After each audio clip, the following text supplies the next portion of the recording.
Hello, Internet. Welcome back to the Fast Travel Lounge. You're listening to episode 80. My name is Patrick. I'm joined by Seth, say hi. Yellow. And Steve, say hi.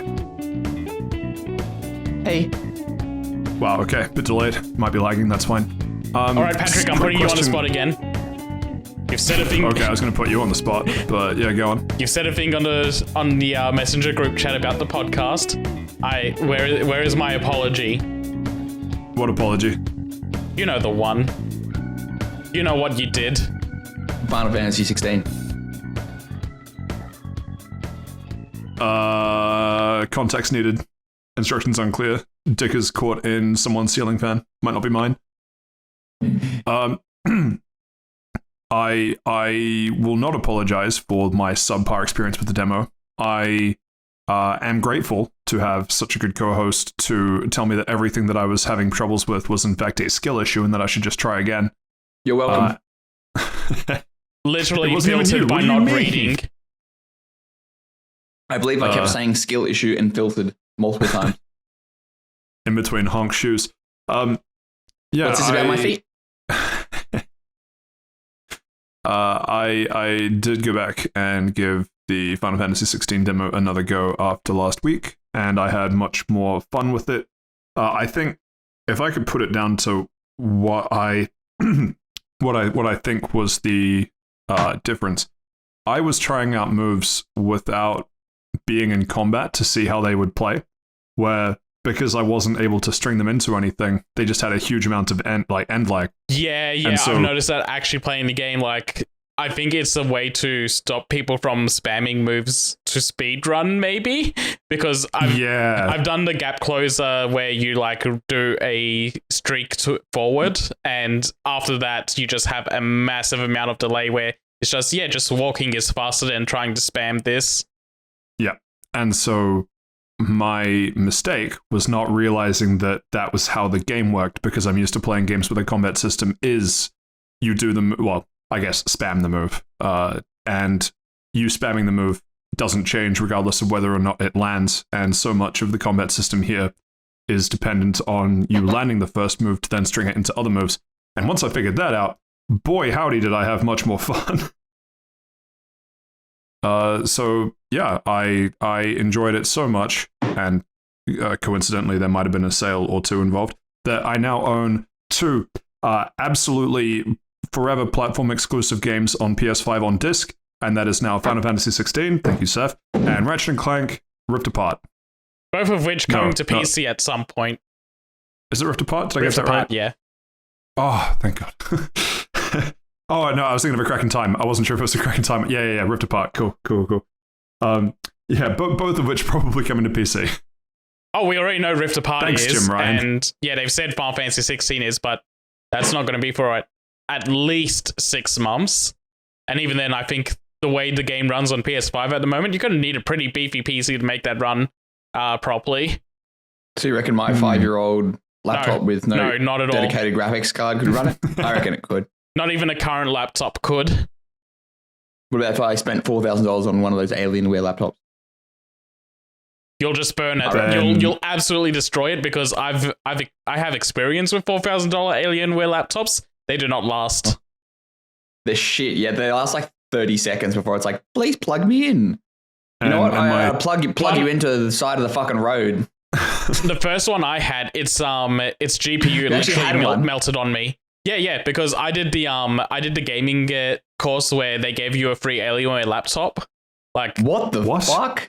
The fuck is this? That's how I started my path into getting into animation. I did that gaming course, and I was like, I really like this specific part of the course. I'm going to dedicate my time to that. You keep saying that gaming. What gaming course? I thought it was at least for Steven's sake. I think it was a common thing. They were dox him right now. It was. That's not what I'm talking about. It was a community college thing called Avoca, and they got shut down because it was basically just a tax scam. But I got a free laptop out of it. Apparently, the courses were good, but it was just they were doing some dodgy things to make sure that the government was not getting their cut. Especially with like international students. Apparently, domestic students had a good time, but you got an Alienware laptop out of it. Fuck, man, that's a red flag. And you thought it was all right. No. The Alienware laptop was not all right. The course was all right. No, I mean like you were given a gaming laptop for essentially paying the money to do a course. Like, I mean, it just went on my hex fee anyway. Yeah, it's true, I guess. I don't know. So the government paid for an Alienware laptop for you. Interesting. Yeah, exactly. That is 100% what went down. And actually, no. If you want to get really semantic about it, the government paid for me to have 3 of those because the warranties never expired on them. And so the one I got the first time, the GPU melted, and they had to replace it. And then the second one just died like a month later, so they had to replace it again. And whenever they replaced it, they're like, yeah, no, we don't have that model of the laptop anymore because it's outdated. We're going to give you the newest one. Jeez. Yeah, interesting. Even after getting them for free, though, I do not recommend those laptops. They're absolute shit. I can't believe this is the same editor that constantly complains about needing to get paid for his work. I don't get free shit anymore. Out of the government. I don't get free shit from the government anymore. I have to pay taxes now, not benefit from them. Get one back. Burn down a government building. You won't. You ever driven on a road before? I will simply rob a bank. Seatbelts. What about public transport? You ever use one of those? Yeah, I pay to use that. Yeah. Yeah, you do. I pay both it's not even a point to taxes Steve. It's just a sad moment. You know what? Just for that, I'm going to take away your house. I don't own a house. Based. There you go. You beat me. There you are. Can you take my landlord's house and give it to me? No. I can't believe Steve already stole yours. The man works quick when he puts his mind to something. So around the lounge, are we talking about Spider-Verse this week?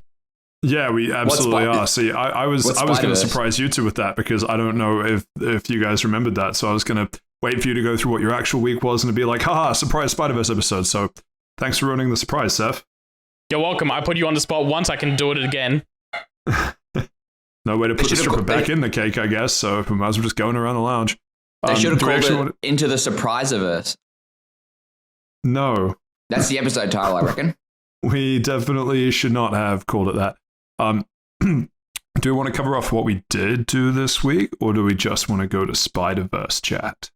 If you will allow me to have a quick on-microphone vent for a moment, I can quickly go over what I did for the week. I don't think we'd ever allow that.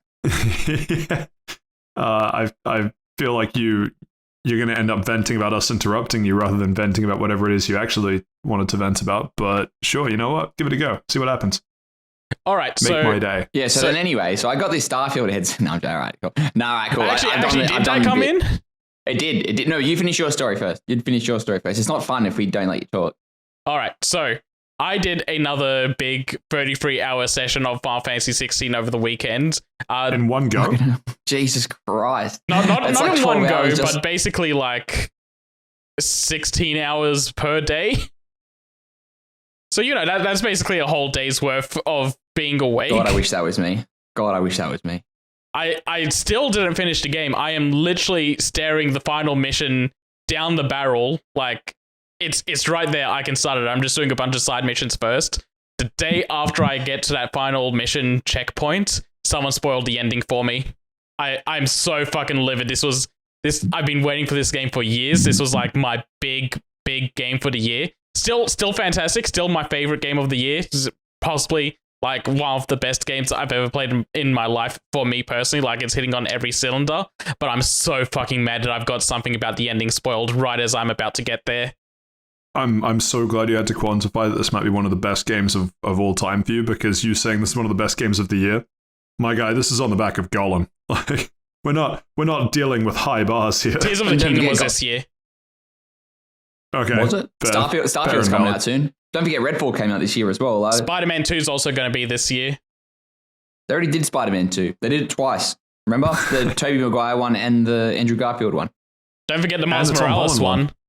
Yeah, and the Into the Spider-Verse one. That is the Miles Morales one. No, that's the DLC for the first Spider-Man one. There are too many Spider-Mans, I think, is what the point we're trying to. So about a Starfield headset. We need like a multiverse of Spider just to keep track of it all. A multiverse of madness, even. No, it should relate to spiders, so it should be like the 8-legged verse or something. Arachnid verse might be there. Maybe. Multi-leg Starfield headset. Anyway, Starfield headset. Yeah, I got it. It's a headset. It works.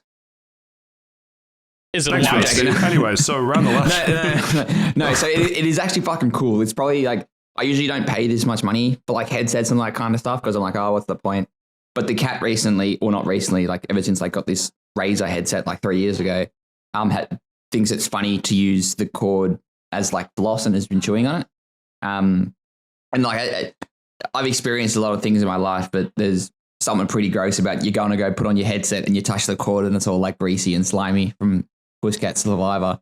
And I'm like, yeah. Do you use it as floss to cancel it out? No, I don't. No. He's got bigger teeth than me. More cavities. Baby Teeth Steven. Baby Teeth Steven. Oh, that's a nickname and a half, please. They call him Baby Teeth in the streets.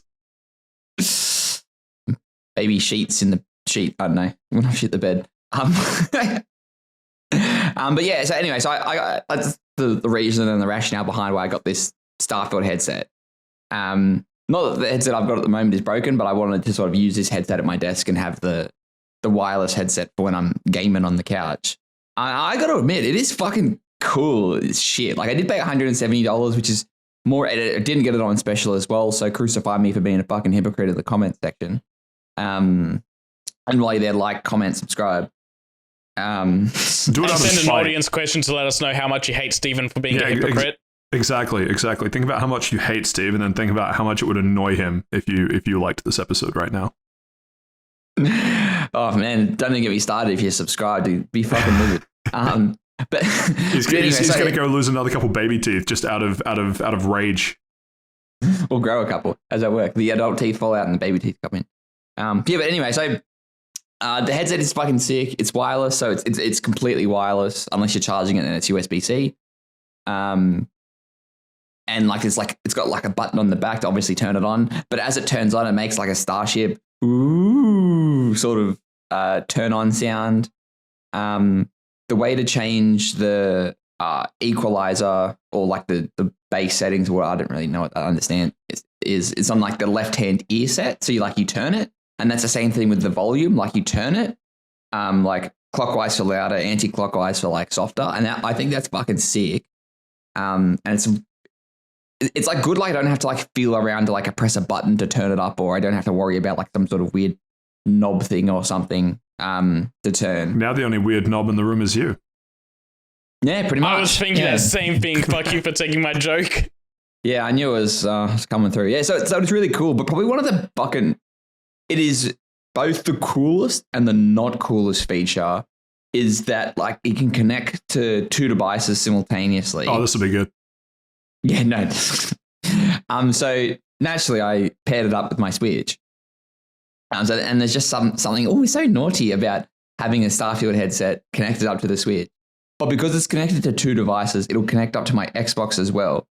And I think just because it's a Xbox headset, if I turn the headset on, it turns on the Xbox. So I'll sit down, I'll turn on the Switch, I'll go to turn on the headset, and it connects to the Switch fine, but it turns on the Xbox at the same time. It's just like a weird thing, and it doesn't really mean anything. But it's just the Xbox turns on when I've got the headset on, and I don't know if you care about the environment or energy consumption, it's probably not the best for it. But then at the same time, like I'm like, you know what? I'm done playing Tears of the Kingdom. I want to try to get through Persona 3. I can easily swap over, and I literally just don't have to do anything. It is so cool. It would have been. It also turns. It would have been so much funnier if the startup sound for the headset is just, "Hi, I'm Todd Howard. Thanks for buying Starfield." Just every time. I wish it was. I'll be honest with you. But yeah, no, it is really cool, and like it does come with like a chat mic, and from what I've been reading online, it's fucking shit. So I probably won't be using it, even though I don't really chat online anyway, because that's how you get like made fun of for using a controller in Overwatch. And people laugh at you for your baby teeth. How do they know I've got baby teeth online, Pat, if I'm just talking through the mic? They can tell. The way you pronounce things. The way you hold the controller, they know. Someone says baby teeth in like the chat, and I'm like, no, baby teeth aren't bad. Just come screaming to the defense. But yeah, no. You can actually like turn off the use of the microphone, because like when you are using the microphone, it like lights up. So I've like turned that off. But no, it's cool. Apparently it lasts for 40 hours. I used it, not going to say heavily, but I probably used it for about 10 or so since I got it on Friday Arvo. Probably even less than that, to be honest. And I haven't needed to charge it or anything. Apparently it's supposed to last for 40. We'll see how we go. It does feel a bit too tight on my big fucking fat noggin. But it just might be because it's new. It might, like, with a couple of good gaming sessions, it might loosen up, so to speak. Does it have the sort of aesthetic that if you're in a professional business meeting and you're wearing it, people wouldn't be like, he's wearing a gaming headset? No, honestly don't think so. No. So to contrast, when I got these, I think they're razors or whatever, they're bright green. So I would wear these in office meetings because it was like during the first COVID lockdown. Yeah.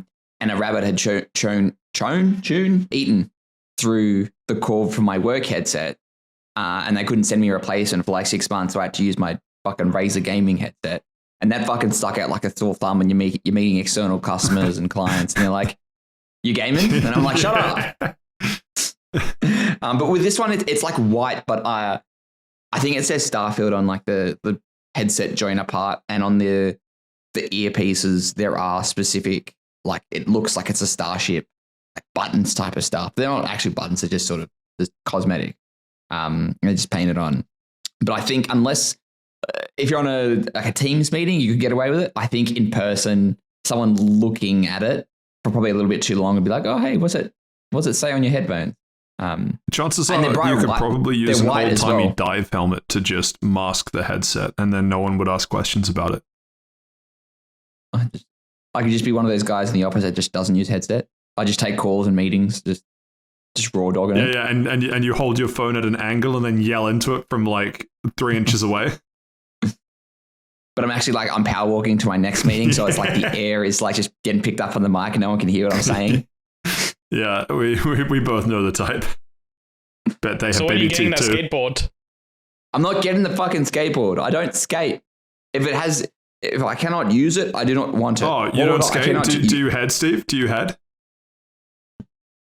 What? It's funny because it seems like you have a headset. Asking if I give head?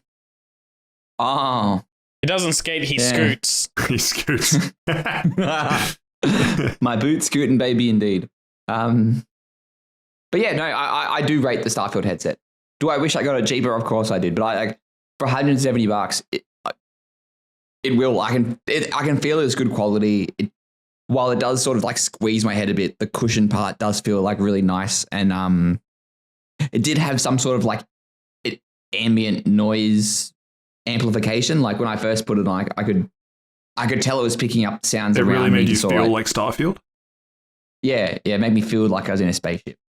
But that was kind of good, but then I could hear the cars going behind me, so I turned that off.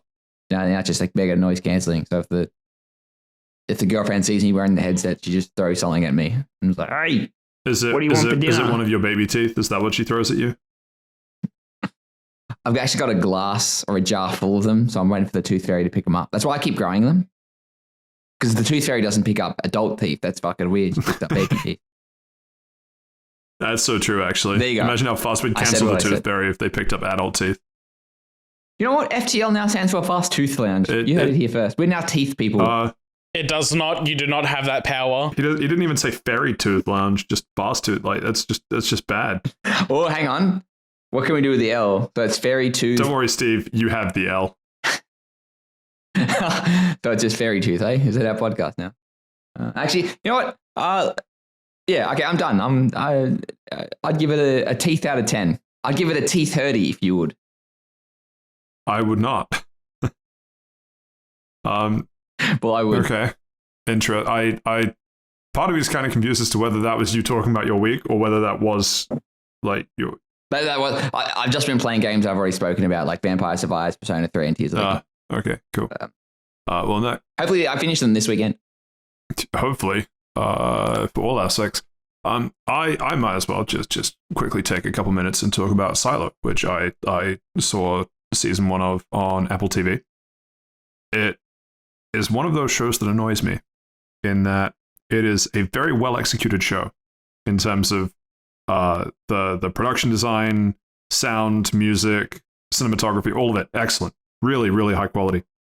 But the story is rather scattershot, to put it nicely. Silo, it's based on a novel and then a bunch of... Sorry, it's based on a short story and a bunch of novellas, which were released as a novel, I don't know how long ago.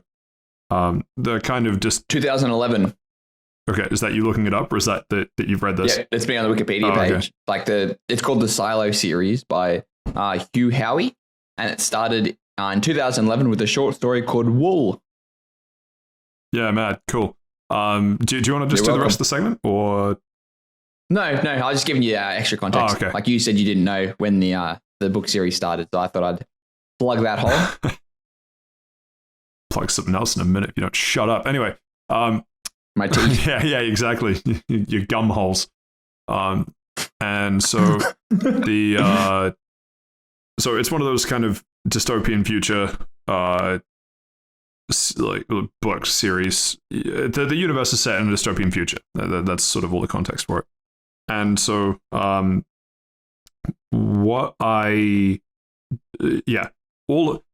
could go on for ages about all the stuff that it did right, which is all of the stuff except the story. But the story, so the series, I assume, because I haven't read the source material, but the series, I assume, is based on the source material and either adapted for screenplay or very close to it. I don't know. But it's one of those stories where it feels like it tries to be way too smart for its own good. And then unless it hooks you in, if you stop to think about what's actually happening at any point, you're like, this doesn't really make sense. And everyone in the universe acts like they know some big mystery that they're just choosing not to reveal to you. And then they reveal a little piece of it, and you're like, okay, but that like, what are you doing? That doesn't really make any sense. And so what I mean by that is I don't want to spoil it, so don't worry, no spoilers here. But it starts like episode 1. Actually, I should say this first. Episode 1 hit me on the back foot because they gave me Rashida Jones as one of the first people that you see in the show, and I'm like, excellent. Rashida Jones is one of my favorite actresses. She is Karen from The Office and Anne Perkins from Parks and Rec. That actress. And then they kill her in episode 1.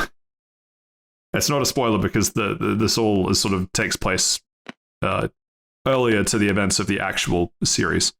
And so it had me on the back foot because I was thinking, okay, so she's dead, but she's coming back, right? We're going to see more of her throughout the rest of the show. Sadly, not. It's not a spoiler, but it just had me on the back foot because it means that they gave me a little glimmer of hope and then ripped it away. But the story, when I say it acts like too much of its own good, it just does a whole bunch of things that don't really make sense. And you can kind of hand wave it away as it makes sense in universe, and it kind of does. But watching it, because I had a long discussion about this with someone else who'd watched it, and they were quite engrossed in the story, and I was engrossed in everything except the story. And the thing that it came down to is that I wasn't willing to hand wave away all the plot holes, and they were. And apparently, if you do hand wave all the plot holes away, the show is very well done, and you really enjoy it. Cool. That's kind of half the story. Like the story should be cohesive and coherent, but there's a lot of holes. It's the weakness in the story, and there's your finding. It is, and so it's hard to get into a spoiler-free discussion about some of the plot holes. But I will sum it. I'll sum up, and this is sort of the end of the review with one point which kind of sums up how the plot holes work, which is that a character who towards the end of the show you realize is a bad guy, right? Very obvious, or at least that he's up to something shady. And so there is a moment where he literally screams at the main character, "Do you know what I do in the silo?" And the main character doesn't say anything in response, and then someone else steps in and then calms everyone down, and then the show moves on. And here's me watching it going, "No, I don't. That's one of the questions that I want to know." It's literally one of the mysteries that I want solved as part of the show. Tell me anything. And then they don't say anything about it, and then they move on. And it's just like, why? why are you intentionally trying to do this kind of rug? It's like the writers, either the screenplay writers or the original source writer. What is every possible plot twist we could put in this, and then we'll make the story do that. And so you get to you get to different situations. You're like, if I wanted to plot twist this, what would I do? And then like an episode later, it does that, and you're like, wow, I'm not surprised. And it's just, it's so frustrating when a show does that, because it has a lot to work with. The whole lore and everything is really cool, and how they built up the world, like cinematographically, whatever that word is really cool. But you just get dumb moments where it's supposed to be this big character moment. You're just like, all right, just if you stop and think about this, what the fuck is the point? Or I'll give you one more. I'll give you one more where events have transpired, and there is a character who knows a secret, one of the mysteries to unravel. They know it, right? The main character sits down, asks them a couple questions about some stuff, and they actually answer some of the questions about that stuff, even though they don't have to. And you're like, okay, interesting, like power play, deciding to answer some questions or not. And then they ask a more philosophical question, and there is no downside to this character answering that question. They have nothing to lose by answering the question. And instead they sit back in their chair and go, you know, the silo has some secrets. And me watching it is just like, fuck you. This silo thing sounds like it's a like a weird Fallout Vault situation. Is that? I was going to say it sounds like the Attack on Titan basement. Both are pretty good approximations. It is. I would recommend watching the show, but don't be. I guess you could either be like me and your mind just refuses to move on from a few obvious sort of issues with the story, and then you just get weirdly stuck on those, but you still enjoy the show. You're just you're not really watching it for the story to unravel. You're watching it more because it's just a really cool world that it exists in. Or maybe you don't care as much about the plot holes and you sort of glance over them, in which case you probably really enjoy it. Yeah, all of the production design and everything that went into making the show, easy sort of 8 to 9 out of 10. But the story on its own is like interesting enough, so like maybe a 6, but not much past that. So I don't know where that averages out, somewhere around a 7, I guess. So would recommend. Would be interesting to see what they do for season 2. Yeah, but yeah, exactly.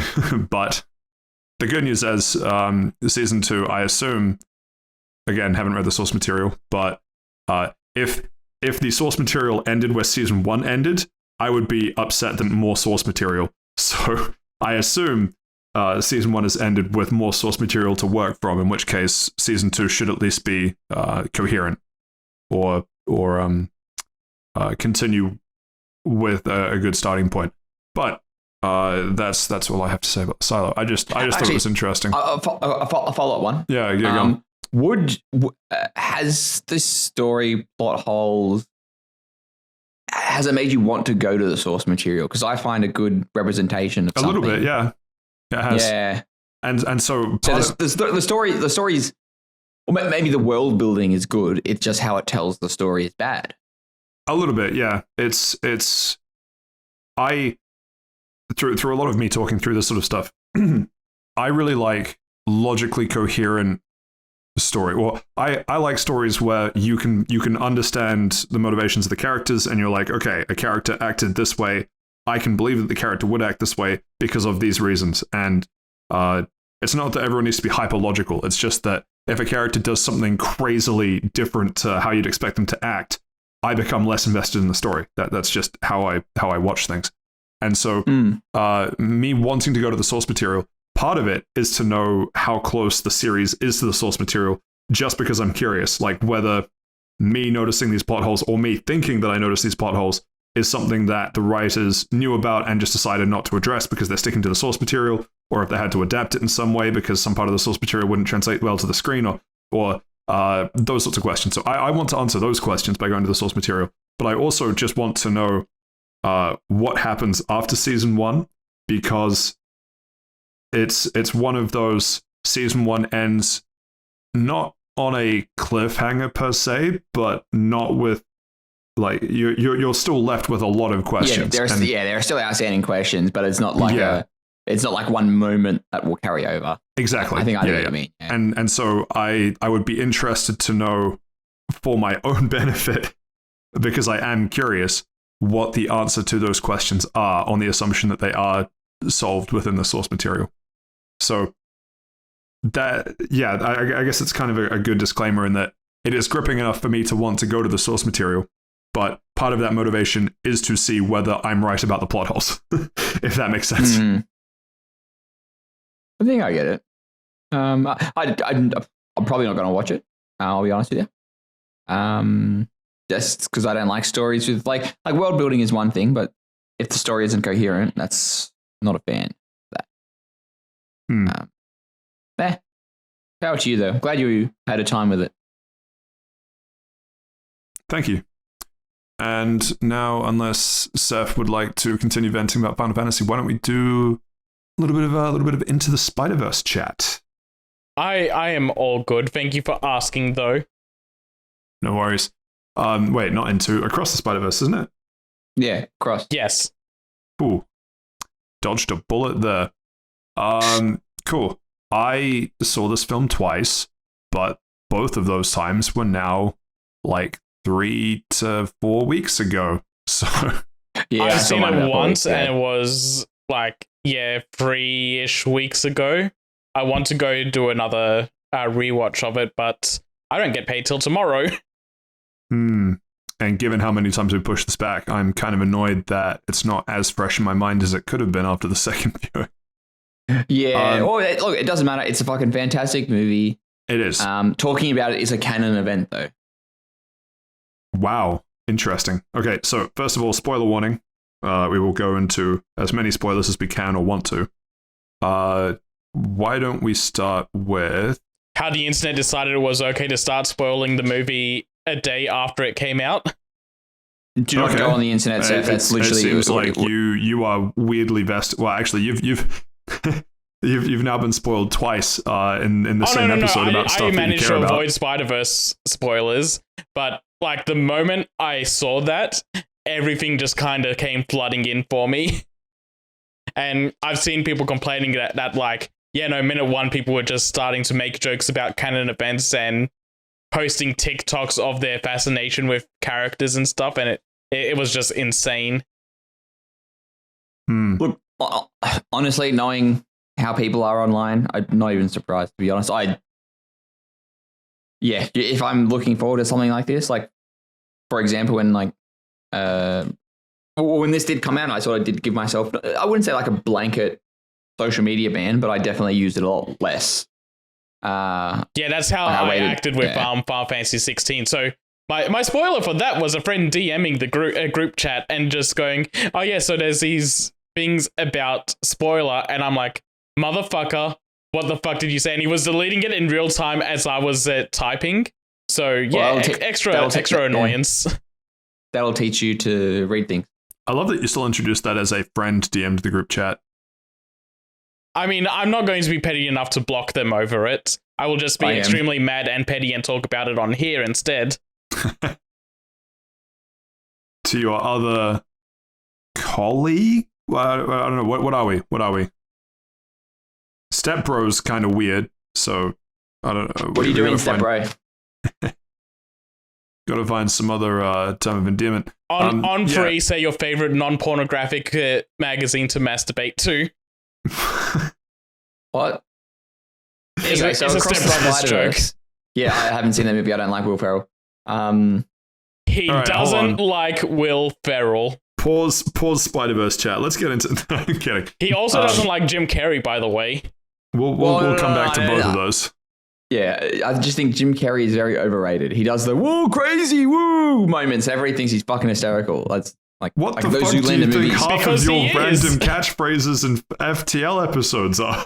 Yeah, but I do it like once, whereas it's his whole shtick. Like There was you an tell me episode where I had to censor every single one of your random catchphrases because you wouldn't stop the entire episode. And your That friend is was not upset truly about Jim it Carrey. because they didn't know what you were saying. maybe I don't like it because It's too close to you know home. when you meet someone that's like so much like you and you fucking hate them and you don't Yeah. know why. That's Yeah, maybe He's that's you, it. but he's successful. The worst You know what? combo. Bad ending. I think I've got a lot to think about, fellas. Let's move on. So, first of all, I think this is an interesting take from... I don't know if I agree with this take, but it's a take that someone had when we were chatting after watching the film. They said Across the Spider-Verse didn't have one defining moment like... I don't remember the song that's playing, but there's that big moment where he's leaping off the building Into the Spider-Verse when he's Sunflower? like finally... Yeah, Which? Is no, it Sunflower? it's not Sunflower, but It's it's not a leap of Sunflower. faith moment. I think it's the What's leap Up of faith Danger. moment. Yeah, exactly. Oh, yeah. So Across the Spider-Verse doesn't have a What's Up Danger moment, and the comedy is more in lots of little quips rather than big funny moments. And therefore, the film isn't necessarily better or worse, but is a very different tone. Agree or disagree? I think it doesn't have a huge moment that's as awe-inspiring as a leap of faith, but it does try to have smaller moments throughout the movie that have some sort of emotional weight. They're not like big triumphant moments like that, but there are like a lot of moments that pull something out of you throughout the movie. I agree. When Gwen finally meets her father again and he's like, yeah, no, I'm leaving the Force. And that's not a big moment like the leap of faith, but it is a big emotional payoff moment. It's a big emotional payoff for ACABs, am I right, fellas? There we go. We're always winning us ACABs. Yeah, no, I think I'd agree with that. There is no, maybe towards the end, like that the big reveal in the end, how he's in the wrong universe and it's another version of Miles Morales. That's the Prowler. That is like that big emotional moment, and you can tell it's building and building and building, and then it hits that. I'd say that is that big moment, but at the same time, that's a cliffhanger moment, and I think the cliffhanger moment overshadows that. So it's a cliffhanger moment. Okay, I want to get into that real quick.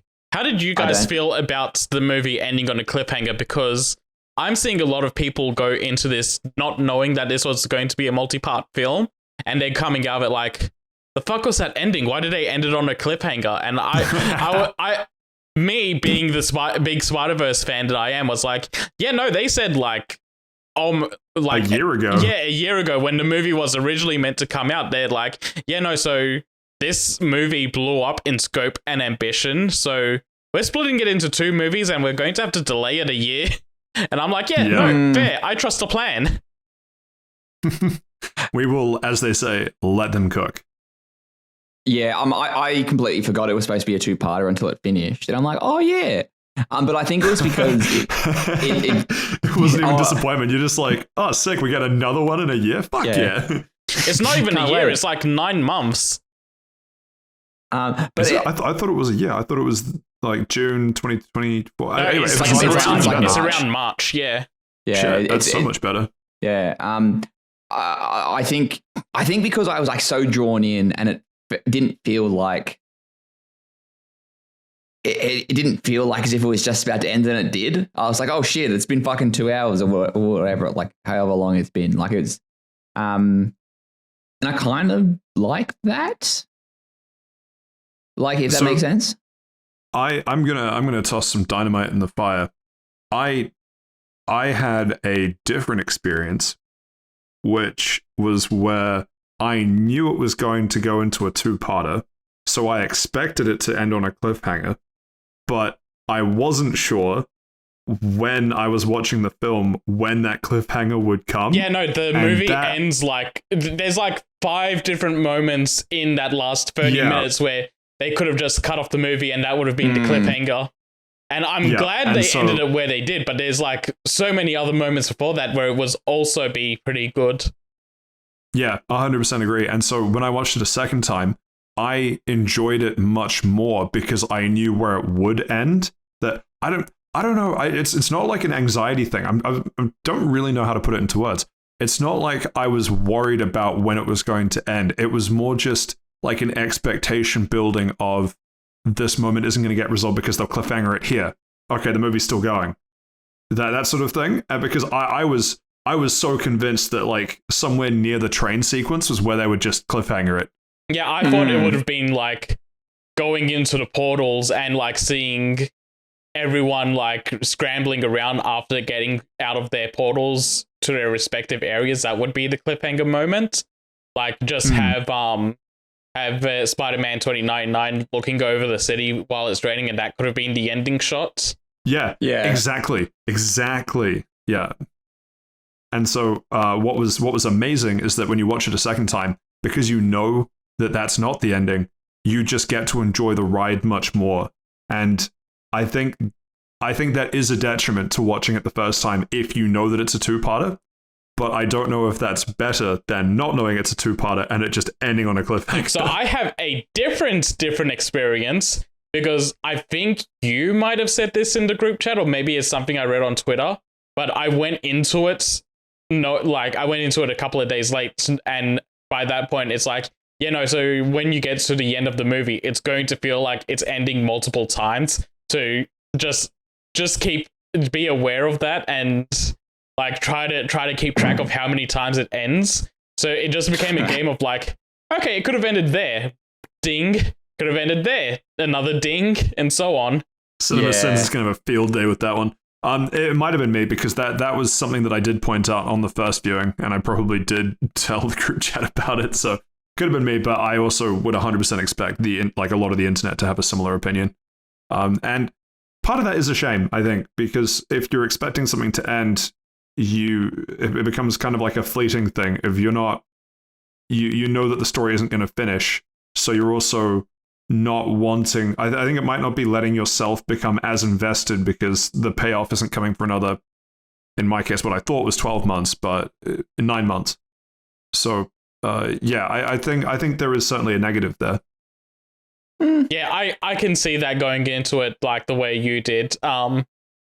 Because you gave the heads up of like, it's gonna feel like it ends multiple times. I got out of it a different experience, and I was like I said before, all those other segments that they could have ended on would have been fine. I would have been a little deflated if they did that, but where they did end the movie was the absolute perfect moment to end the movie.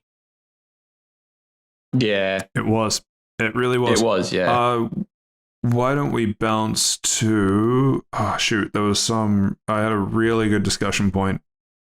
While you think of that, I actually have a question. I was going to say, while I try and rethink of that, I was just going to mention the closest to the What's Up Danger moment. I really liked the whole clock tower segment of the two of them chilling upside down. Oh, I love that visually. It's so good. So good. Like, people talk about every frame is a work of art. That like really encapsulates that this is just a beautiful piece of art being rendered as a film. Yeah, 100%, definitely, 100%. Like that. When I think of Into the Spider-Verse, I think of the What's Up Danger leap of faith. When I think of Across the Spider-Verse, I think of clock tower moment, the different kind of color palettes and styles of the different universes, and the chase through like trying to outrun all the other Spider-Men. Those are the kind of big blocks fucking good is that that chase? I'm sorry, I'm not sorry. I will derail you right now. But how good is that scene? Far out. That is so good. They said it took them like, what was it, 14 months to get that done across like from the start to finish and like animation, rendering, and all that. I can believe it. That's not surprised. That is a huge amount of effort. All those different Spider-Man rigs to go through. Like even if you're trying to get around it with doing like same animations, transferring over other skeletons and crowds and all those, that's still a lot of work. And that was like hugely impressive. And just how much is going on, how long those are. Having the break in the middle where Peter that we know talks to Miles for a little bit and just kind of like trying to get him to calm down and have like a heart-to-heart moment. And then restarting to chase again. Hug the baby. just hold the baby. Good. It'll calm you down. I did like that. Yeah. That entire chase and like how it ends with Miles going, "I'll just do things my own way" as they're going up. Like it's like a vertical highway. It sort of seemed like something like that. Yeah. Yeah. No. 2099 looks lit. Yeah, and he's like full on panicking when he's getting his LED suit absolutely demolished. Yeah, that was it was fucking cool. And like it's been good like seeing all the whatchamajiggers. Help me out here. The what? The whatchamajiggers. Oh man, the Easter eggs and stuff from like online and stuff, like how they had a fucking I'm completely losing my words. They had the PS5 Spider-Man game playing in the background. I meant like Spider-Man more in 2. It was like a preview of that. I meant in that chase sequence. How they had the. I'm completely fucking losing my words. I don't know why. How they've got like Funko Pop Spider-Man. They've got Lego Spider-Man. Like it was so cool to have that kind of stuff. Oh yeah, the Lego Spider-Man sequence was animated by a fan. Yes, yeah, a 14-year-old at that. Yeah, very cool. Very cool. I love that Across the Spider-Verse is embracing child labor. Took long enough, but glad we're here.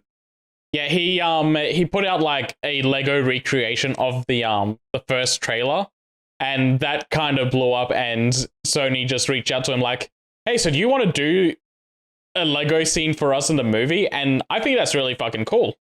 Oh, is that what happened? Oh, that is fucking cool. Yeah, I didn't really care much for that scene, but it was cool. L take. It was just like a Lego scene. It was just like nothing really happened. It was just the Lego thing. He's on the phone. I'll have you know that Lego Peter seems to be the only other Spider-Man that Miguel really likes, and that's worth something. I was going to make the same point. Thank you, Seth. Thank you for saying what we're all thinking. Lego Peter is a charming fellow. Thanks, Peter. You're one of our best. So true, though. Or when Spot is just in the Venom convenience store. Oh, I fucking love that. That was cool. I do love all their interactions with live action elements, like having Danny Glover as the Prowler. It locked up is really good. Yeah, that was good. That was good. Yeah, and it's those kind of Easter eggs that sort of made the movie what it was. Like it was stuff that it was like. It was just cool. It's a brave movie for embracing different genre blends the way it does. Yeah, that's what I'm saying. Yeah. It's like a pure not fan creation, but like it's a pure labor of love. Word? Labor, I guess labor of love. Like it's entirely driven by how much you want to appreciate all of the different Spider-Man stories and telling all of them within one movie. And so it's really cool to hit on all of those different points. Yeah, and even that, just like the different ways they convey visually the different Spider-Man, like Spider-Punk looks like he's just constantly being made out of ripped magazine covers. Yeah, that was pretty cool. Yeah. And him and his guitar are animated on different frames. Oh, really? Yeah. Oh, you can probably tell that kind of stuff, but yeah, I can't. That's pretty cool, but that leads to an interesting question though, because I have now seen the film twice, and the introduction of Obi, that character, is the only one where he says words and I know it's English, but I cannot understand English. some of the words he says. It's not English, it's English. Yeah, one of the girls I went and saw the movie with was like, "What was that Spider-Punk guy saying?" Yeah, it's pretty funny. I got the gist of it, and I got most of the words. But even watching the entire film a second time, there are still parts of that introduction where you're just like, I don't know, man. I love that every moment he's on screen, he's visually undermining Miguel the entire time. Like from his introduction, telling Miles use the palm of your hands instead of the fingertips, and like as they're walking to Miguel's base, he's ripping stuff out of the walls to enhance his plan later on. And like the moment you see Gwen's new watch that he made for her, like everything just clicks together. Like everything that he was doing behind, like not even behind the scenes, but like in the background of the scenes he's in, it just all clicks together in a really satisfying way. Definitely.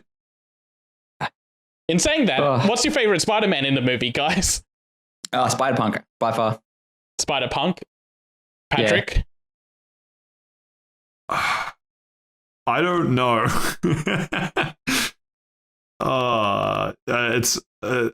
I've tried coming up with an answer, and my answer will change on a different day that you ask me this. I don't know. For me, at the moment, it's like when I first thought of the question, I'm like, yeah, no, hands down, it's still Peter B. Parker. Like the way he acts and like how fatherhood has just made him light up is extremely fun to see. But it is. I also just I hate Spider-Man India with a passion to the point that I respect how perfect he is. Really? Interesting. You know how we just made that joke earlier about Jim Carrey being Steven but better? Spider-Man India is me but perfect. Yeah, if you say so. I thought that whole so Indian sorry sequence that was Trinity's great. gonna soon die in a bus crash. That's horrific. It wouldn't be her. It'd be her cop father. It's a canon event. You can't stop it. She doesn't have a cop father, does she? No, she doesn't. Not yet. Good. A-Cab, stay strong. A-Cab gang, rise up. Hey, there we go. No, I really enjoyed his introduction as well, and just what's it? I've been doing this for 6 months. Mumbai Hatton. Mumbai Hatton was Mumbai Hatton. Also, I've been doing this for 6 months, and it's just coming really easily to me. Yeah, and I wake up, don't apply any don't apply any sort of makeup or styling to my hair. It's just perfect. Also, going to all my classes. Also, him going off about people saying chai tea. Just following up on the ATM machine joke from earlier. Like, somehow that goes over a lot of people's heads that it's a callback to a joke they made half an hour ago. I knew it was. Well, I knew it was. No. I'm saying we're all smart enough to notice that, but it flew over a lot of people's heads online. That's I think that's also a really underrated point, in that because you like once the film makes it clear that every Spider-Man is connected somehow, that they do all share mannerisms and little things. So like them both quizzing why you would say part of the acronym after the acronym is just kind of on brand being a Spider-Man, and I really enjoy that they lean into that in a lot of ways. Yeah, even for all their differences, there's like this underlying layer of them being the same that just connects them. It's perfect. Yeah. But runner-up for best Spider-Man is Peter Parked Car. Oh, that was good. I fucking lost it at that. It's my favorite pun name ever. Yeah, that was good. Man, this movie took itself seriously in some parts, like the Gwen and her father, and then pretty much Gwen, and every time she's talking to Miles and literally leading him along because she knows he's a liability. And then there's stuff like Peter Parked Car. Yeah. But the thing is, and so this goes back to what I was saying, in that the Peter Parked Car thing isn't a big haha funny moment, but it's a moment that sticks with you, because it's almost a quip. It's almost a quip in terms of like its presence on screen, but it's so memorable. And it's really quick, like you said. It's a blinked and you missed it joke as well. Yeah. It is very, very good. And it's stuff like that I like appreciate as well. Like appreciate in the sense that it's like it's clever, and you can't. It's not that it doesn't get its tone right. It's got funny things and it's got bad things. And that's really cool. Really enjoyed it. Oh, I realized that I don't think I mentioned this after the second watching, but when I saw it a second time, I didn't get a black screen for the first 5 minutes of the film, so I finally saw the first 5 minutes of the film.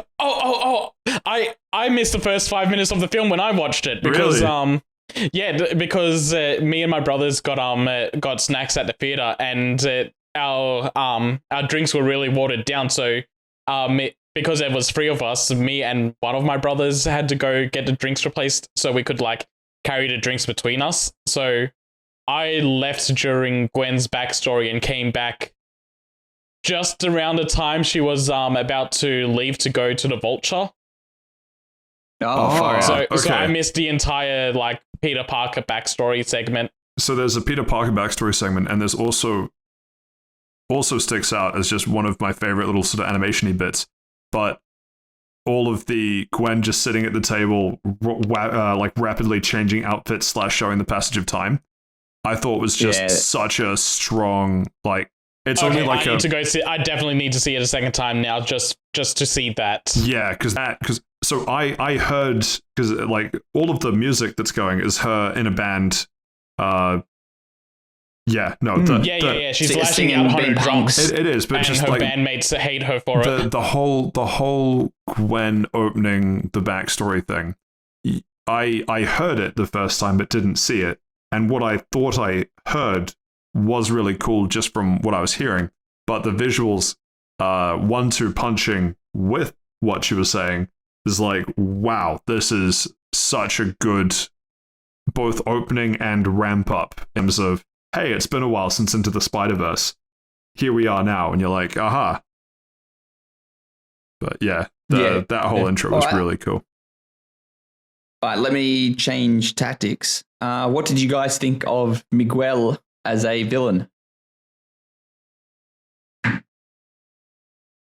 I was waiting for Patrick to say something. I felt like he was going to lead into something, but now I feel like he was waiting for me to say something. All I was thinking was, do I tell him it's Miguel? Is it? I like him as a villain because he's not a villain. He's just someone with flawed logic. And he's doing his best. Yeah, he's doing what he thinks is right, and you can appreciate that. Yeah. But he makes the perfect spoil for Miles because Miles is like, no, if we can, like, the whole crux of Miguel as a villain is he's being anti-Spider-Man now. Like, but he's not being anti-Spider-Man, he's anti-Miles. No, not anti-Miles, like anti the concept of Spider-Man. He hates the Imperial system. Is embraced. Oh, yeah. And okay, I see what you mean. Yeah, you might say he's. Oh, well, I was gonna say if he's anti-Miles, he's pro-kilometer. But you fucked my joke. Yeah. So. Well, that's the joke that I literally just made. No, you know what? Don't worry about it. You know what? It's fine. I made it. But yeah, Miles is like fully embracing what the role of Spider-Man should be, like the whole great power, great responsibility thing. And Miguel's lost sight of that in him thinking, I need to make this sacrifice for the greater good of the entire multiverse. And I feel like for a multiversal story as well, that seems like a good direction to take it. Like most multiverse stories, it's just like, oh, wacky, let's go visit other universes, and the stakes is the villain is someone that's just going to destroy all of reality across so many things that the scope is just too big to understand. Yes. While the villain of this is... This is exactly my problem with Multiverse of Madness, yes. and the scope of this is there's a guy who fucked up so bad his own... not just his own universe, but someone else's universe he invaded into, that he's now taken that guilt full brunt, and he wants to do everything he can to ensure everyone else doesn't go through what he did. But in doing that, he's making the wrong decisions, essentially. I think there's also a large sort of theme of kind of fate and destiny, which I really like in I really like the sort of exploration of, because it's just a very interesting kind of philosophical area that I think about a lot for some reason. It ties back to like on an underlying basis, every Spider-Man has something about them that's the same. Yeah. And that, like, the whole ATM machine chai tea thing, but also just everyone has a Gwen Stacy moment. Everyone has an Uncle Ben moment. Yeah, and seeing I did like that. I did like that. Avatar, the Avatar past self moment of the kind of endless cycle of Uncle Ben's dying is like, damn. Yeah. What were you going to say, Steve? No, I was pretty much going to say the same thing, but I fucking loved it. Thought it was great. Now I do want to go see it again. In terms of one aspect of Miguel either being a villain or not being a villain, I really like that he's set up to be antagonistic. I think is pretty obvious from the start, but not only is he kind of personable and you can sort of get where he's coming from, but something that the film does really well, not even just with the visual styling, but once you know all the characters, you will hear their themes playing either really obviously or really subtly in a lot of places that you just don't notice on the first watch. Like Miguel's theme is very obvious, and I only realized after it grates on your butt. What? It grates on you after a bit. That no. But the thing is, when you watch, when you see, when I was watching it the first time, you first hear that theme when he flies in through the portal to take out the Vulture, and the way it plays is kind of mystery and danger and other things. And then towards the end of the film, his theme becomes synonymous with, his theme is cemented as kind of danger because it's when he's going after Miles. And so what's interesting is if you watch it the second time, you get his theme that you now know what Miguel is, and you get his theme. But then also, like, Gwen has a very obvious theme. Obi has a very obvious theme. Like, just everyone has a theme that none of them, when you hear it the first time, it doesn't, what am I trying to say? When you hear the music when you hear their themes the first time, it's not obvious that they are themes. It sounds like they are either part of the score or part of the sound effects to make a particular scene better. And it's really cool that they decided to make them distinctive enough that when you hear them, it's very obvious that they are themes when you hear them multiple times. And so then when you hear, when you go back and watch it a second time, you get lots of extra information about various themes and characters and things based on the music cues. Like, a lot of being in Gwen's universe has her theme either playing softly or a variant of it, and it helps cement like Gwen's sort of place in her universe, if that makes sense. Like, the ambient music of her universe is similar to her theme, similar with being in Earth 2099 and Miguel's theme and everyone else's thing. And then you've got like Miles with the sort of more hip-hoppy Brooklyn-y type theme. It's just I pay a lot of attention to the music for some reason, and the soundtrack of this is also very good. I would say 100%. The sound what's the title track? Hornet or something? Having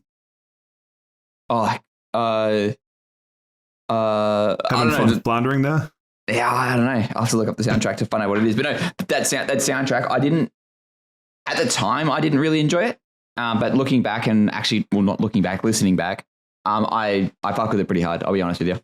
Yeah.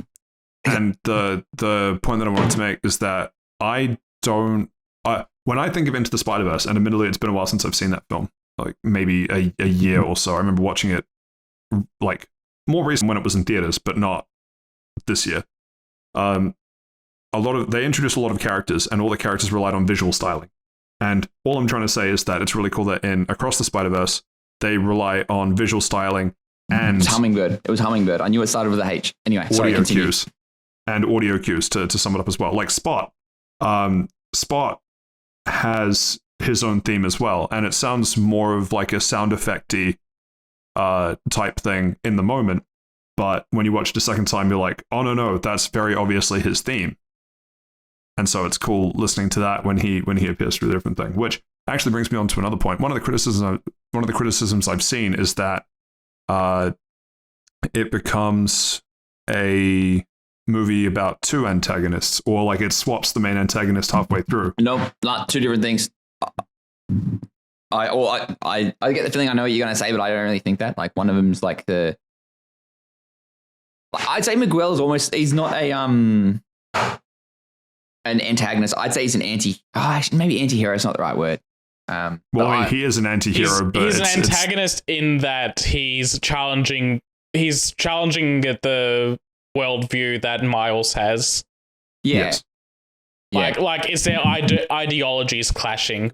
It's not them like one's a villain, one's a hero. It's just like their idea of what they should do clashes, and that's where their relationship falls apart. Well, not like relationship, but like how one becomes the hero of the story and the other the antagonist. Spot is just like the antagonist of the story.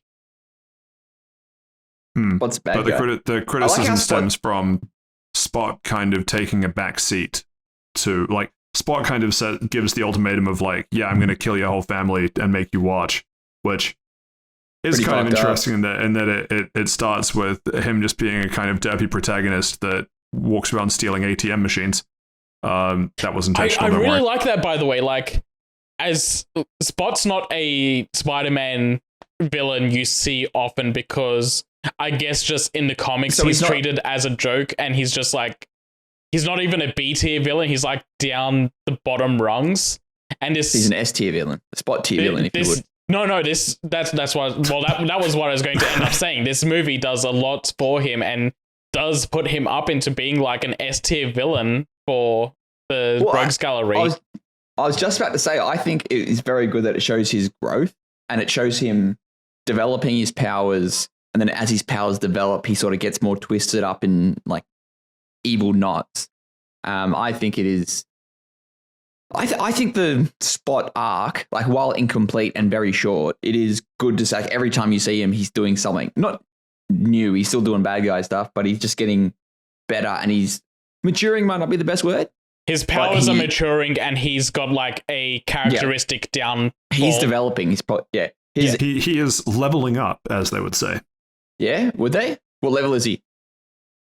69. Ah, rats! You got me. You got me. That was a nice. That's a nice one right there. It is. It's a very nice level. I really like Spot too.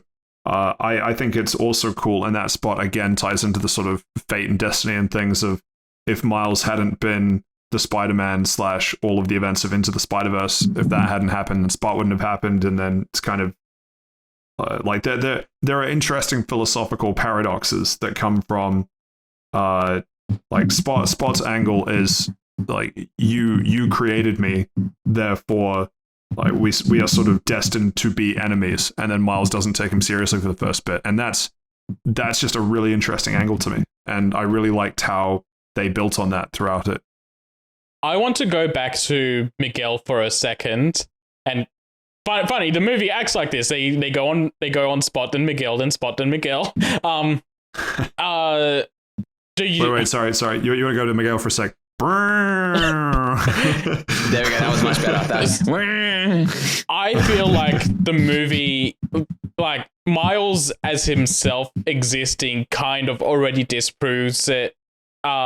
Miguel's entire worldview and like how he sees like canon events, and then on top of that, Universe 42 existing as it is, it hasn't collapsed like what happened with Miguel. Like there's two universes now out there that canon events are destroyed, and they essentially don't have the Spider-Man that should exist in them, and that kind of disproves Miguel's whole theory that like without the Spider-Man, without the canon events happening, that reality will just break down around them. Well, I think the point, I don't know. I think the point that Miguel's trying to make is that Miles isn't his universe of Spider-Man. Yeah, exactly. Like he's a Spider-Man from which I can sort of You know what? I'm not going to get into the philosophicals of.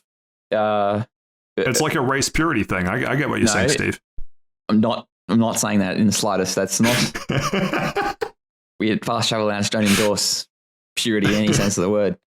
And I can sort of see how this movie will end, how all movie ends. I get the feeling Miguel's worldview will change, and he may accept or not accept. Actually, no, he'll accept Miles. That's my prediction. But anyway, but yeah, he will become the new Lego Peter. I think it's going to be the new Funko Pop Peter, the new parked car, the new Kilometer Morales, if you would. I slightly disagree with you, Seth, in that I think Miguel's worldview is out of, like, I don't think you could ever disprove Miguel's worldview, because his entire thing is, I am motivated by the fear of this happening somewhere else. Yeah. And it's kind of impossible to disprove that, because it's like, okay, Miles's universe hasn't collapsed, but mine did. Therefore, I will still try to make sure that it doesn't happen to anyone else's. And what's interesting is that Spot then becomes a kind of multi-dimensional villain who I enjoy way more than, what was the one from Ant-Man? Kang the Conqueror, yeah. Yeah, fuck Kang the Conqueror. I haven't seen it. I still need to see that too. Yeah, don't bother. I need to know. Like, I don't mind consuming slop as long as it fulfills like a primal need of me needing to know what the slop was like. Disney Plus has served up ads for, hey, we're now streaming Ant-Man Quantumania on Disney Plus, see? And the little excerpts. I don't pay for pay for Disney Plus, so I can just go consume that slop, and it'll cost me nothing to do it, except for time, which Steven claims is my most valuable resource. It is. Yeah, it's the one thing you cannot get back. So if you can stay on that grind Spot now. Could. Anyway, the point being, all the excerpts, excerpts of the film that have been playing during little YouTube ads for go and watch Quantumania have reminded me how much I did not enjoy that film. I need to go watch it. I know you guys, everybody's told me it's shit, and I hated the second Ant-Man film, but I have to have my slop, or else it doesn't. Like, I can't fill myself up on the next slot. You two are irredeemable. I hope you have Uncle Ben moments. Maybe that will change you. We are the reason that this kind of slop exists as well. Like, no. The people that pay can't for skip it a movie. are the reason why. I won't know what's happening. Oh no! Even though I haven't seen the movie in 4 years. Oh no! I need to see the first 3 Iron Mans to be able to watch the first Captain America movie. No! It's only I'm only contributing to it if I'm paying for it. Like your time, your most valuable resource. No, monetary value. I'm not giving Disney any monetary value for the movie, so I am not part of the problem. In fact, you're right. I'll go pirate it instead. Actually, you know what, Seth? You're right. What animation are you currently working on at the moment? I'm going to pirate that. And you know what? I'm going to pirate it 100 times so you lose 100 downloads or whatever it is you animators get done for whatever you do. Download one copy of a game, that company loses $60. Yeah, so if I download 100 copies, it loses $6,000. That's how it works. Yeah, true. You literally rob Nintendo blind. I mean, they're kicking your door. You legally change your name to a Mario villain and then become enslaved to the company. What you have to do is torrent it enough that you bankrupt the company, and then you can buy all their stocks. Yo, true. And then you delete all those files, and suddenly all that money gets shifted back into the company. Hang on, let him torrent. To do something great. What's the Elder Scrolls horse got to do with this? To randomly pull this thread back to Spider-Verse.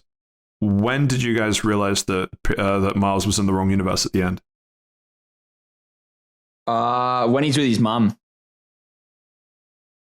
And his mum's like, interesting. What the fuck? Yeah, like, and his mum's like, what the fuck are you doing? It took me a while as well. It took me a while as well. It took me to about that point. It wasn't like the start of the universe. The start of the interaction. It was like the end of it when she's like, what are you talking about? Yeah, exactly the same. It's like, who's Spider-Man? And I think it was also the Comic-Con line. I think. Yeah, the Comic-Con. Because I think Comic-Con was brought up in the first one as well.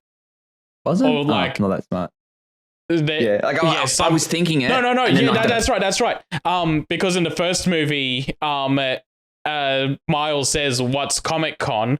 And in Across the Spider-Verse, her saying Comic-Con means that it exists in this universe, even though it doesn't in his one. Interesting. I didn't pick up on that actually. I hope you stretch before jumping to that conclusion. But I literally would have come to it's around the same point of her going, "Who's Spider-Man? Stop being silly." Yeah. Well, one of them's like the actual name of the movie, and the other one's a throwaway line. No. I mean, it's like I'm pretty sure the Spider-Man bit comes before the Comic-Con bit. It's just like rolling into each other, sort of thing. Oh, well, yeah. But it was like literally. I think I came to the conclusion, and then 2 seconds later, you see like his uncle, and it's like, wait a minute. Yeah, like the realization dawns right before Uncle Aaron comes through the door. Yeah, that was his name, Aaron. I want to say Hank for some reason, but that's Uncle Hank. Yeah, he's got to stop Walter. He's going to go and cook. Hey, Walter. Hank. Hey, Walt. Have you seen my rock collection? Should have paid your taxes, Walter. I, while watching it the second time, noticed that right before he even goes into the Wayback Machine. Wayback Machine? Send Home Machine? Send Home Machine, let's call it that. Send Home Machine? I feel like the Wayback Machine's the thing on the internet. It is. The Wayback Machine's the one that you use to track down old websites and web pages. Find old tweets. Yeah, gotcha. You don't believe me? Look at Wayback Machine 2018, Seth. Whatever your Twitter handle is. This is the plug bit. I mean, now I'm not going to plug it because you're going to try and find my old tweets. Watching it the second time, when his eyes get scanned, it comes up that his original universe is not the universe that he came from on the console. Yeah, I think it like tracks the spider DNA on the console. Yeah, it does. And so it's interesting watching it a second time because obviously you know that he arrives back in the wrong universe, but I'm pretty sure that's the earliest giveaway. And it's such a fleeting moment that chances are someone caught it and then knew immediately that he was in the wrong universe, but they draw such a little attention to it, which I think is really clever because then it just makes like the whole selling point for watching it twice is that you don't pay attention to what's going on in the middle of you pay attention to everything going on everywhere else in the frame. And it's such a cool way to watch it. Yeah, they do a lot of attention to detail and just everything in the frame means something. Like there's so many context clues. Like Hobie is the most blatant one of him just fucking around in background for the payoff at the end. But there's like you said, you can find it on the computer screen when he's going back to like in the Universal Travel machine. And yeah, it's just there's so many other things that you can probably glean from the movie just by going through and trying to look in the background rather than the main action. I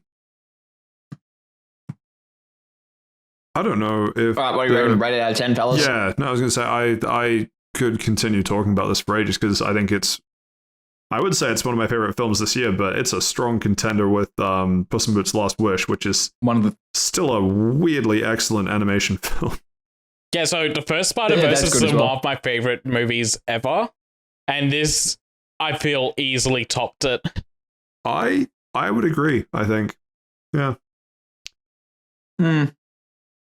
So, out of 10? I don't think I like the...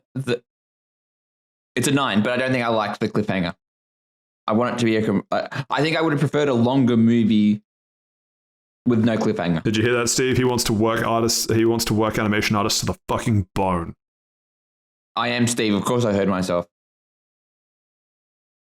Did you hear that, Seth? Steve wants to work animation artists to the fucking bone. I think animation on the second one's already done. I think they're over into lighting and rendering it. Well, what's there to light? Just draw brighter. Use brighter colors. I think he has a point, actually. No, you literally hear, like, I think Seth just literally crawled out out of your seat and die. How hard can it be to animate? Simply just draw faster. You don't draw with 3D models. Yeah, cool. I don't know what that means. You 3D print them or something. Yeah, I don't know. Anyway, sorry, we got off topic. A little bit. I had a Jim Carrey moment. My only critique for why it's not a perfect film is that it's not a complete film in and of itself because it is part 1 of 2. Having said that, I don't know what you could do other than make the film another hour and a half to resolve all of that. But the film... Yeah, and from the sounds of it, the second one's just going to be another 2.5 to 3 hour movie. Yeah. And so on the back of that, I would give it probably a 9.5-ish, just because I don't really know what it could do for it to not be a 10, but I also don't want to give part 1 of a film a 10 because, as I say, it doesn't have a complete story to tell yet, but it is a very, very high bar for what it has delivered me. So I'm going to go in a different direction and say that even though this is labeled as a part 1, this still feels like a second movie, and it's basically like when Empire ends on the reveal that Darth Vader is Luke's father and everyone's in the shit and all over the place and it needs to pick up for the next movie. So this feels like a similar sort of thing where like this is labeled as part 1 because originally it was all meant to be one movie, but this fits the bill of being like a huge second movie, middle of a trilogy thing. So I'm still comfortable enough giving it a 10 and also going to make the bold claim that this entire trilogy of Spider-Verse movies is going to be 10s across the board. 10s don't exist, my friend. What happens if they fumble the bag and the third one's like shit? 10s and across the board. I trust the plan. They're cooking. Common animator cope. Actually, the way that you've rephrased that, fair. I think you raise a good point. I would also like to bump mine from a 9.5 to a 10. Partially just to fuck up the state. See? Don't give out 10s. Nothing's perfect. Apologize. I'm right about Final Fantasy 16 and I'm right about this. Well, no. 2 weeks not in right a row, about this. baby. The third one's not out yet. You're putting the cart before the horse here. It could come out being dog shit. Well, hold on. We've seen the horse. The horse is wearing I'm a right Spider-Man about this suit. being a middle of a trilogy deserves to be rated as a second movie instead of a part 1. You know what's really funny with that? Seth? Everyone that has seen the Avengers as a block of films would say that Infinity War was fantastic and that Endgame dropped the ball. And Infinity War ends in a similar way of big reveal, everyone's in the shit, wonder what they're going to do. So... You don't know what the difference is? This one's animated? Infinity War is a Thanos movie. This is still a Miles movie. If this was a Spot movie, then maybe you'd have an argument. I really don't like how quickly you formulated that comeback and how logically coherent it is. All right, it's a 9 out of 10. Let's move on. I'm going to need you to turn down. I'm getting worried that you, like Spot, are building up your power too much. I'm just too corrects recently. Like Final Fantasy 16 coming out has made me more powerful. Every Final Fantasy he levels up. You consume Final Fantasy and you were made stronger by it. That is a terrifying combo. When's the next 14 expansion coming out? What do you mean? When it comes to Xbox. Aren't you waiting for what are we up to? Part 3 of the 7 remake? Part 2, and it's coming out early next year. Sure, Square Enix is on a fucking roll. They've got that. They've got Dragon Quest 12 cooking. They've got Kingdom Hearts 4 cooking. But okay, Kingdom Hearts isn't coming out for another like 40 years. Kingdom Hearts, earliest, I feel like Dragon Kingdom Quest Hearts are not seeing for another 3.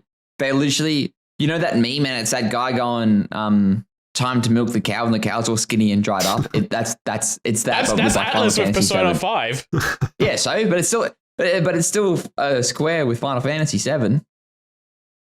I am literally just I'm the guy that won the Royal Rumble and I'm pointing at the WrestleMania sign.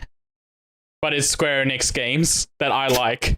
Not all Square Enix games. Balan Wonderworld and Babylon's Fall are proof enough that they're your favorite games. Sometimes you're a fake fan then. You like all their games, you like none of their games. So you got to pick one. Sometimes we need a fast lane or an elimination chamber between the Royal Rumble and WrestleMania to just kind of push everything aside for the big events. No. Seth, you could have made that analogy way stronger if you said sometimes you have to listen to Vince McMahon and release Balan's Wonderworld. Vince McMahon is the guy that greenlit it, yes.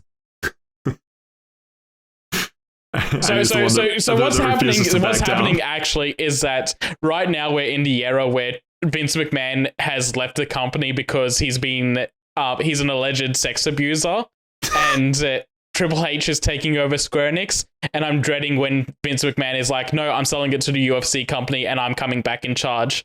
But once that happens, it's all downhill again. Can we move on now? No. I really don't have a follow-up for that, So we will move on. And with that, we come to the end of Round Lunch for this week. Thank you very much for the Spider-Verse chat. Always a good time. I'm sure we'll do it again in 9 months. When are we doing a fast travel verse? Fast travel. I don't know if I want to talk to more than one version of Steven at a time. Yeah. I think I would hurt myself or someone else if that was the case. What about talking to another version of yourself? Then I would hurt myself physically. Ooh. I would let me king hit myself. All I'm saying is the autoerotic part of the asphyxiation would be hitting very different in that scenario. Now neither of us will be virgins. Why? Why would you say it like that? Anyway, because it's self-defeating. It may be true, but it's self-defeating. All right, I'm sick of this. Let's go. Keep going. I'm trying. It's what they said. Oh fuck. Okay. Dick measuring contest. No, they said go. I'm coming. Well, that's what Final Fantasy 16 has been saying, with all 3 million swimmers going out via shipments and digital sales. All 3 million of those swimmers are mine every moment I'm playing. This game has conversation. Shut the fuck up. I'm begging you, fellas. Shut the fuck up. This game's got the gorilla grip. Kill yourself. I don't even have a follow-up. If you want to talk to this, Seth, you go ahead. I want nothing to do with this conversation. I don't know. I'm just really happy that they've come out and said, yeah, no, opening not even full week. It was like the first 5 days of it being out in US time. Games sold and physical and digital combined 3 million units. That's 500,000 less than 7 Remake, but 7 Remake is also A, Final Fantasy 7, one of the most anticipated remakes of all time, and B, came out during peak COVID. So losing 500,000 to that is still pretty healthy, I think. And and how many PS4 consoles are there? PS5. Yeah, it also came out at the end of the PS4's life. This is like still early PS5 life, I want to say. Yeah, it timeline wise is like halfway through, but it feels like the PS5 Pro. It feels like the gen is only just starting for real now. For real. Just yeah, no, 3 million, very good. I hope that the game has legs and it sells a lot more. The game deserves the sales. Well, Final Fantasy 16 might have that gorilla grip, but Monster Hunter has the Gluck Gluck Soul Sucker 2000, because with one hand... And you give me shit! Because with one hand, it manages to tip 6 million units of Sunbreak, which has only been out for bang on a year. Okay, a year and a couple days. But when it puts both hands together, it hits 13 million units of just base game Monster Hunter Rise. Which is really good going. I know that we talked about Monster Hunter World, like the team behind Monster Hunter World should be gearing up for an announcement soon, TM, in that now that we're at the end of the, like, normally there's always some kind of Monster Hunter content on the go, and with Sunbreak wrapping up as of last month, see a couple previous episodes of me talking through the last part of that expansion. We should be due for another Monster Hunter announcement soon, and boy, am I excited for that. Yeah, I'm pretty excited for what they do next. Like, Rise was fine, and Sunbreak was really good, but even across those two games, it didn't hit me on the level that World and Icebreak did. Iceborne, but close. Iceborne, yes. Sorry, I'm looking at Sunbreak and two are mixing in my head. Yeah, no. it's fair. Like sometimes I try and figure out whether Rise or Sunbreak is the name of the base game. Yeah, that's also fair. Yeah, I'm just really, I really hope that whatever they do next hits on the same level that World did in like how dense everything felt and like how it felt like a world. It really did make you feel like a Monster Hunter world. It really makes you feel like you're riding that Rathlois's back. It's true. And whatever title monster they put in for that next game, I really hope it's not Magnamalu because he is just far too big. Far too big as a monster. They should do another Farm Fantasy crossover and bring in another behemoth. True, where I can then farm it for its claws for the Monster Hunter World. Shoot, what was it? An armor set? I think it was an armor set that was crazy overpowered. Yeah, the Dragoon set was really good. Oh, and it had the really cool looking insect glaive, which I don't know if I ever went back and finished because you needed to actually kill the behemoth to get it, and I never had enough. Well, this was my pre-COVID but peak not having internet for 6 months phase where I wasn't able to play with anyone. And that's like that's a multiplayer hunt. You'll need to go into it like it's a Farm Fantasy raid. You need to have your tank, you need to have your DPSs, and you need to have your healer. Sounds like you're infiltrated, my friend. I did. But moving on, I now have a new way to get filtered because Temtem Showdown is now available on PC. I don't know why you put this in. Well, for you, Steve, the biggest Temtem shill I know. You were just showing us Pokemon Showdown. Are you not excited for Temtem Showdown also being free to play, by the way? You don't have to pay for it. Well, since I don't have Temtem, I'm not really into the whole VGT, the video game Tems. It's good that it is. Like, look, all right, cool. We're back in a rant again.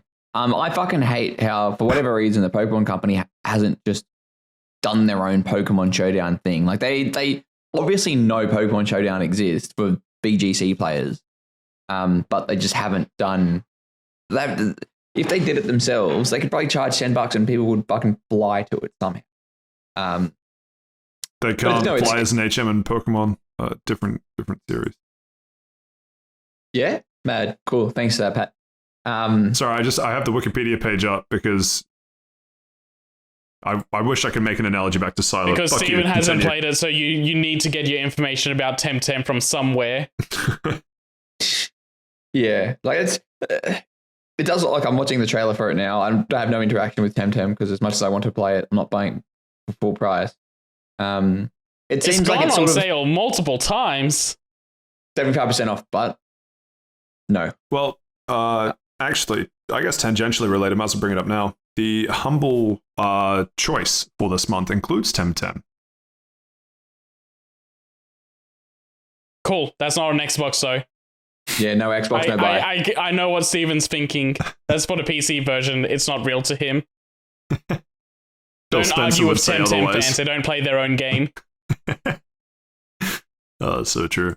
Yeah, I will likely be getting the Humble choice because it is Temtem and also Outer Wilds. Wait, no, I got that wrong, didn't I? Outer Worlds. Yep, Outer Worlds. There we go. Can't wait to the Pat review of Temtem. Also tangentially related, I've been listening to the Outer Wilds soundtrack just while working. Banger. Still holds up.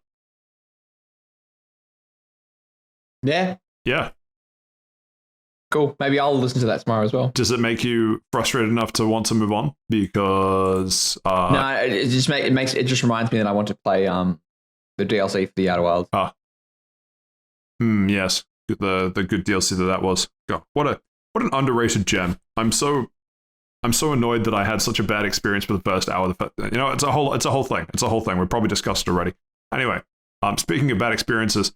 Why doesn't someone talk me through this anime bullshit?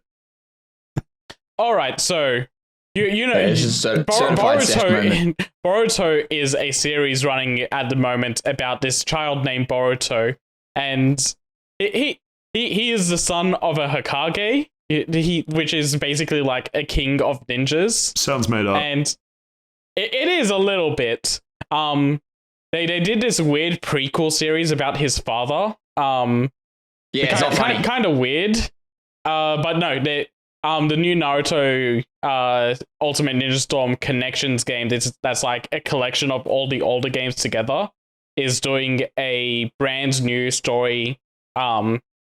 Just a brand new story full of OCs and do not steals, and it looks really weird. Like there's a guy here that looks like the main antagonist of the story looks like he's just got those bomb tags strapped all over his head. And they're just making a Boruto version of the final arc of Naruto where they're like, so the fourth Great Ninja War happened, now we're going to go on to the fifth one. And the Infinite Tsukuyomi happened in Naruto, so we're going to do the Infinite Mangaku Tsukuyomi because that'll raise the stakes, and holy shit, it looks stupid.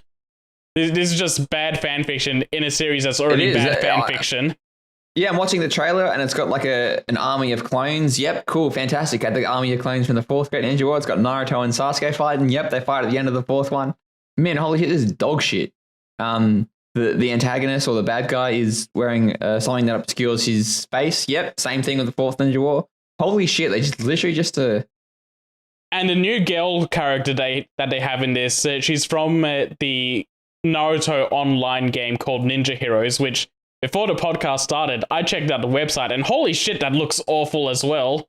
It looks like a really bad like rip-off Korean MMO browser game. Yeah, I don't. Am I interested? Yes, I'm a Naruto fanboy. Leave me alone. Will I get this game? Probably not. Maybe in 10 years' time when it comes out for the Xbox 2. Watch a story on YouTube. You mean the Y box? Oh, hang on. Ooh, maybe the Z box. Get a bit of different access action going on. I mean, hey, if you want to believe that, if that helps you sleep at night. You'd want it to be the Y box because Y is going upwards. You want the stocks to go up. I sold my stock, remember? Anyway, so that's enough about Naruto. And in the wise words of Gordon Ramsay, finally some real fucking food. This is also anime bullshit. What are you talking about? No. This is wanime. Very different. Cultured, if you will. Wanime. Thank you, Steve. Never say that again. Avatar The Last Airbender is getting a new game, Quest for Balance, announced for basically every platform known to man and dog, which is mostly the same platforms, but dogs also still use Google Stadia. It's a whole thing, don't worry. This game is odd to me. It, like, from the trailer, because all we've seen is the trailer so far, some of it looks quite good, quite interesting. Other parts of it look kind of PS3 era-y, and I don't know if that's a style choice or by necessity, and I'm kind of worried. It's probably budget, because I'm looking at this and there's a lot of things that look really stiff in movement. Yeah. So the selling point for this one is you get to go through an 18-chapter adventure, either in solo or co-op, or two-player co-op, which I guess is kind of interesting. That could be fun. Playing as up to... Do you play as two Aangs? I assume it's like Sirens in the Borderlands universe, where there can only be 4 Aangs that exist at any one time. Although it would be funny if the game is called The Last Airbender and there are literally 2 of them on the screen at the same time. I imagine you won't be able to play as double up characters. The sequel is called The Last Airbenders. Yeah. We're allowed to have one. I don't know. That didn't really work. Sorry. No, not really. It seems like it's doing a combination of combat and puzzles, which is funny because it reminds me of the old GBA Avatar game, which was weirdly fun and holds up, and would highly recommend anyone play with a GBA emulator. I don't remember the name of it, but it's probably only one of kind of emulator even, not telling people to go out and buy a GBA and a GBA game, which are both extremely expensive and rare. I was gonna say, if you can find a GBA and a game, then you know what, go for your life. But it is... I'm sure Game Traders has something. The point being, that game was quite fun, and the previous Avatar game that I've played was The Legend of Korra game, which... That was alright. I didn't mind it. Yeah, what was the one funny, made by Platinum Games? Yeah. Boy, he's on his platinum bullshit again. Was it? It's been so long, I'm actually not sure. It probably was. I'm pretty sure it was. There's only been like one Legend of Korra game to my knowledge. But what was funny was seeing this trailer announced. So many of the comment section were like, L game. This game is going to suck as much as the Legend of Korra game. And I know I shouldn't get riled up about dumbasses on the internet, but I really like the Legend of Korra game. Yeah, so did I. I really enjoyed it as well. The combat. I have heard mixed things, but mostly positive. The combat felt real. I'm gonna say the line. I'm gonna say the line, Bart. You really felt like the Avatar. No, you didn't. When you played the Legend of Korra game. Yeah, from my understanding of the game, the combat is very fun. Yes. The game's not long enough and doesn't have enough meat to support that combat system. Fair. That's probably a pretty good description. But when I want to play an Avatar game, I want to play as the Avatar, and that's what the game gave me. And then being able to do the bending tournaments was just a nice like cherry on top. Those were quite fun. Actually, random tidbit question. Steven, did you ever play the Avatar game that has like you get 1,000 gamer score in like 10 minutes? I thought that was Legend of Korra. No, this was a 360 game. Oh. I think it's is that the Burning Earth? I remember wanting it, and my mum's like, "No, you can get it at the school holidays." And then it was the same. It was a choice between that and something else, and I got something else, and it wasn't a good game, and I just felt like very angry. Common Steven moment.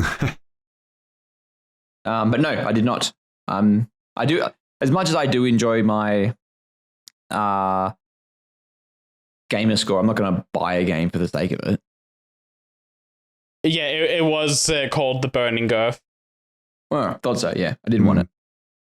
I'm also just noticing on part of the selling points for which, should also mention, this one, the game we're currently talking about, Avatar The Last Airbender Quest for Balance, due out this fall. I assume that's North America, so probably not that far away for the world. But one of the key features talking about embracing your destiny, where they say, this is according to Gamatsu, complete Aang's original adventure, replay each chapter whenever you choose to re-experience your favorite moments from the series. That's a big red flag for me, because at least Legend of Korra had the writing team from it to write an original story that you played through. Yeah. Yeah, this is just an adaptation rather than a new thing. Yeah, and don't get me wrong, the series, great. Love the series. Can't wait to play, I don't know, fight. You know what? I'm going to make this the way I experience Avatar's story. What? What do you mean? You can't just say that and not elaborate. I think he's gone. Oh, he's the last airbender and he disappeared. Okay, I get it. Very, very poetic. When the podcast needed him most, he vanished. No, I just thought it'd be funnier if I just said that and didn't elaborate and left. Oh, that wasn't funny at all. Anyway, I'm keeping half an eye on it, but I suspect it'll be at a price point. Looks like dog shit. Yeah, too high for me to really look. It'll be one of those pick it up if it's on sale that when people say it's good, but I see a lot of red flags with it, which is a shame. So anyway, moving on, we have Dokapon Kingdom Connect. I have no idea what this is. Someone help me out. So no, do you like Mario Party? It's this fucking game. Do you like Monopoly? No. Do you hate your friends? Yes. Then you will love this game because it is all of those things combined, and not even like an hour into the game, you'll want to start stabbing somebody. Myself or someone else? No, the people around you. Ah. But no, we've talked about this game coming to Switch earlier, and they just announced a PC port, which is very nice. Get it onto more systems so more people experience the terror that is Dokapon Kingdom. I'm looking at the trailer. I am not getting any indication as to what this is. Yeah, no, this trailer is just the opening movie. This is just like a really long RPG length board game where To win. What a horrible fucking description. RPG length board game. Get fucked. I can't wait for the 20-hour tutorial for the board game. And to win, it really gets good after hour 30. To win, you have to have the most money at the end of the game, like in stock and assets. This is just Weeb Monopoly. No, not Weeb Monopoly. Gamer Monopoly. No, Weeb Monopoly. I'm taking Steve's thing. It's mine now. This is Weeb Monopoly. It's on the Switch. It's Weeb Monopoly. Wait. Man, does that mean that when it comes to the Switch, it would be Sweeb Monopoly? No. Workshop that one a little bit. I think you can make it work. Yeah, you can come back. Okay. When you're in hour 80 of Dokapon Kingdom, you might get something. You guys take a run at making a shitty joke and then come back to me. I'll think of something. I do every fucking week. Remember? I'm getting tired of censoring him. Don't give him free reign. Are either of you looking to pick this up? Because I am not. I'm still looking into getting it for Switch. I need to get a expansion. Well, not an expansion, SD card finally to have some space on my Switch for anything. Delete your old games. I've deleted most of my old games. Most of it's taken up by Pokemon now. Oh, wow. Based. Oh. But yeah, no, I want to get it on Switch because that's where I feel like most of my friends will have it. But I also feel like I'm going to have another group of friends that I can maybe convince to get this on Steam as well. So maybe I'll double dip on sale when it's like 90 cents on Steam. 90 cents. Man, but it's not even on Steam yet. It will be soon. And then Christmas sales will come. Yeah, sorry, the PC version will be a port of the Switch. But man, this is going to run like dog shit on the PC, man. No, Switch ports on PC usually run so much better than the Switch games. Anyway, also, coming out May 9, which is like 4 days away. Well, 4 days away from us recording this. It'll be out by now by the time... Yeah, it says... Oh, shit, that's saying the Switch version came out May 9 worldwide. Thinking, hang on, we didn't just go back in time, did we? Fast travel out. It's coming out full on PC. Okay, maybe the Christmas sales won't be that cheap. In the wrong direction. Yeah, cool. I don't know. Good luck with it if you're gonna buy it, I guess. Next up we have Scorn, which is what I want to do if you buy Dokapon Kingdom Connect. I'm also not buying this, but thanks for beta testing, Stephen. Yeah, I'll trade you. Where's Final Fantasy? This is a year old. You get Stray. I want Stray. I really wanted to cut Seth's lunch a bit more than I did, but mad. Cut his lunch. Steal his joke. Whatever the phrase is. My thunder taken. Stolen valor. Thanks for the beta test, Steve. I don't know much about this game other than it being horror-y, I assume. The only thing I know about this game is that the environments look like they're ripped out of HR Giga paintings. Yeah, that's like the big selling point of this game. Like it looks very gross, I think grotesque is the word they've actually used to describe it.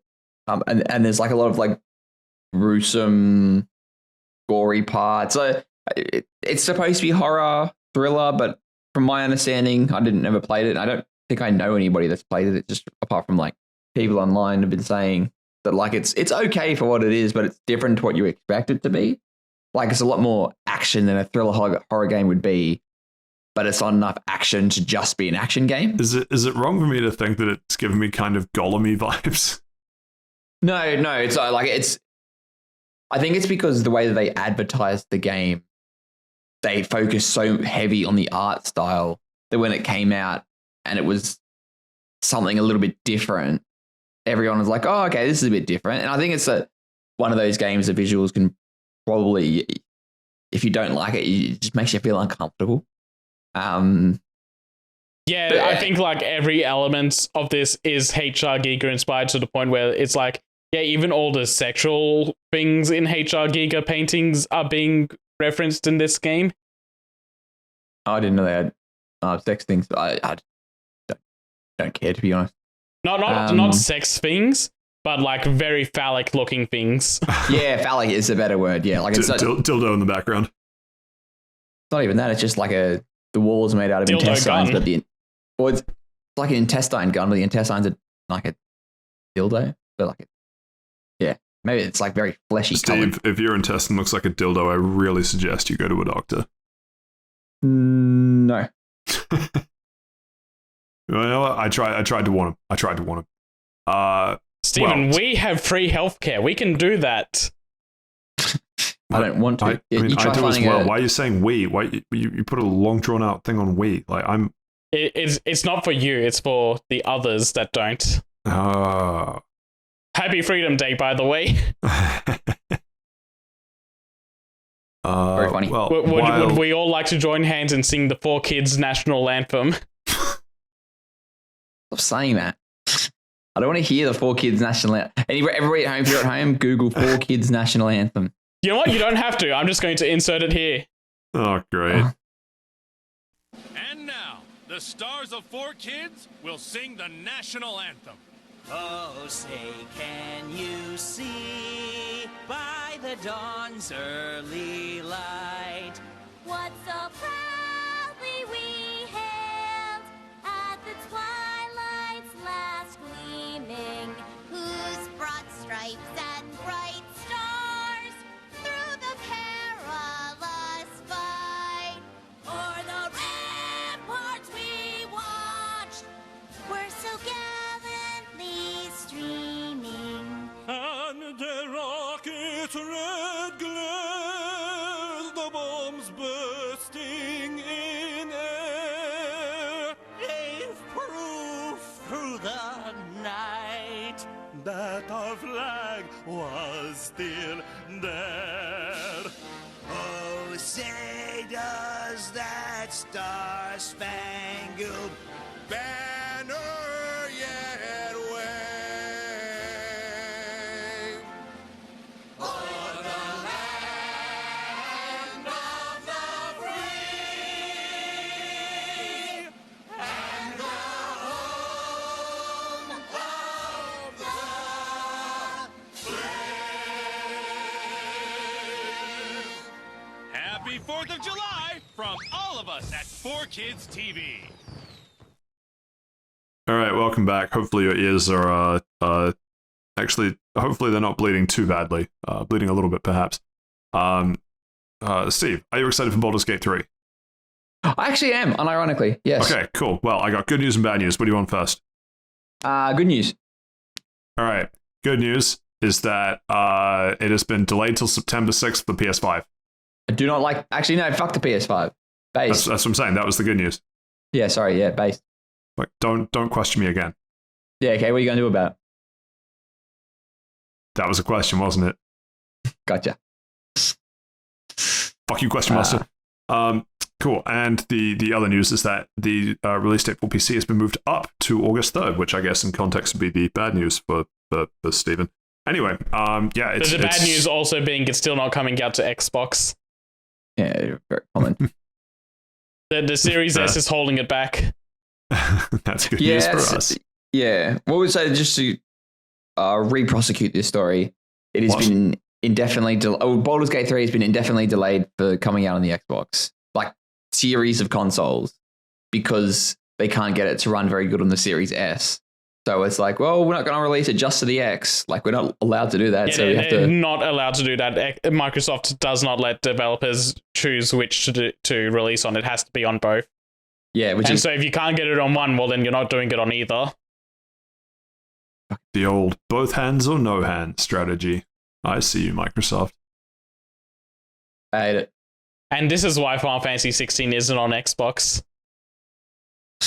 Yeah, probably. Oh, well, it'd be like that sometimes.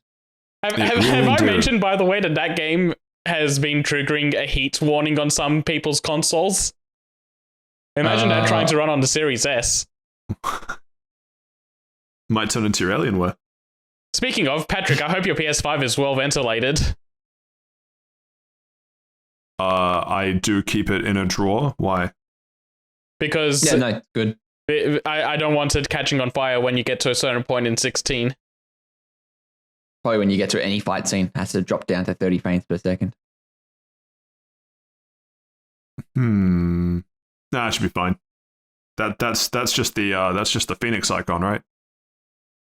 No, Really makes you feel like Joshua getting the shit beaten out of him. It's a different icon fight. So it is an icon fight. Good shit. Speaking of fights, some Come street to me, fights. Ifrit! What? That's what he says in the trailer. He's mimicking the trailer again. Oh. Yeah, Jim Carrey moment. No, Jim Carrey has better comedic timing. In fact, he's just funny at all. Yeah. I really don't like that's the same brain cell again. Anyway, speaking of fight news, Seth, you wanted to fight someone? That's what you have written here? I don't want to fight someone. I want to King Kit Steven. They're two different things. If you'd like to see that happen, go to our Patreon. Yeah. So since you're passing me the ball, I'll just quickly take over the 3 Grand Blue articles I have back to back. Very, very quick stuff. And not start with the Street Fighter article, but no, that's fine. No, I forgot about the Street Fighter 1 being here. It's a very it's a forgettable game. The Street Fighter 1 is very quick also. He's fought in the streets already. The Rashid Battle Pass has started, and we've gotten a render of what Rashid's going to look like. But interestingly enough, Rashid's not in the game yet. We don't know when he's going to be dropping. So, like, the celebration event of him coming into the game is happening before he gets into the game for some reason. That is fucking psychotic. I hate that. Yeah, it's really weird. I'm assuming we'll get a trailer for him at Evo. When is Evo happening anyway? I don't know. I feel like that's the start of August. Yeah, 4th of August to 6th of August. And this battle pass ends on July 23. Okay, that's even weirder. I don't know what they're doing with Rashid. All I know is he has a sick theme song, and his sick theme song from Street Fighter V is in the battle pass. So maybe I'll buy it. Okay. Might as well just move on to the other articles. Yep. So the previously delayed Grand Blue Fantasy versus Rising online beta test is finally showing up. They had to delay it before because of issues with implementing the rollback netcode. Seems like they've got it working now. And how does that make you feel, Seth? I like rollback netcode. It's very good. So if they've got it working, that's a plus. The beta is going to be running from July 27 to July 30th. I don't think you need to sign up for this. I think it's just going to be an open beta. So, just go for it. And like, if you're interested in the game, just go for it, download it, give it a try.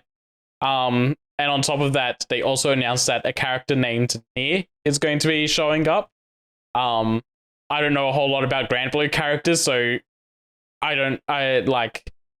she seems interesting from the things that they've said about her. Like, she seems like she's going to be a puppet character where she uses Death as a fighter for her.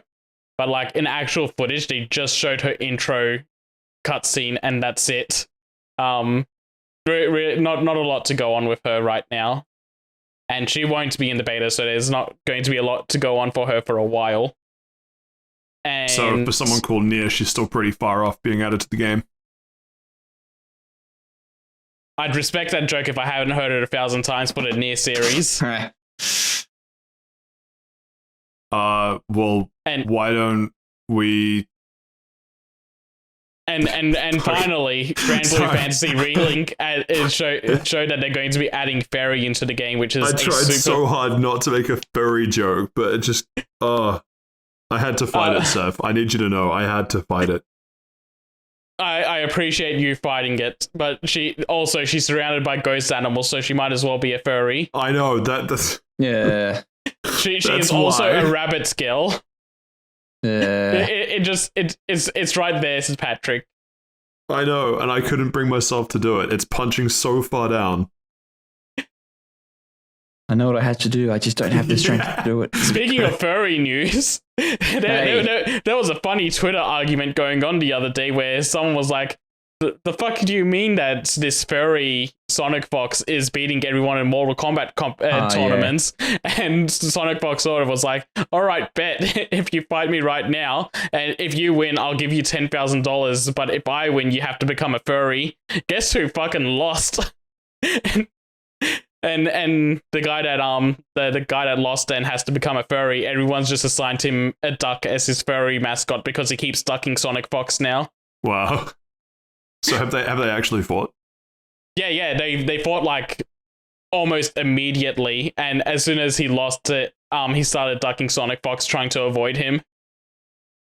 It's just online. Just don't log back in, like make a new account. All I'm saying is, Bully Hunters would have sorted this right out.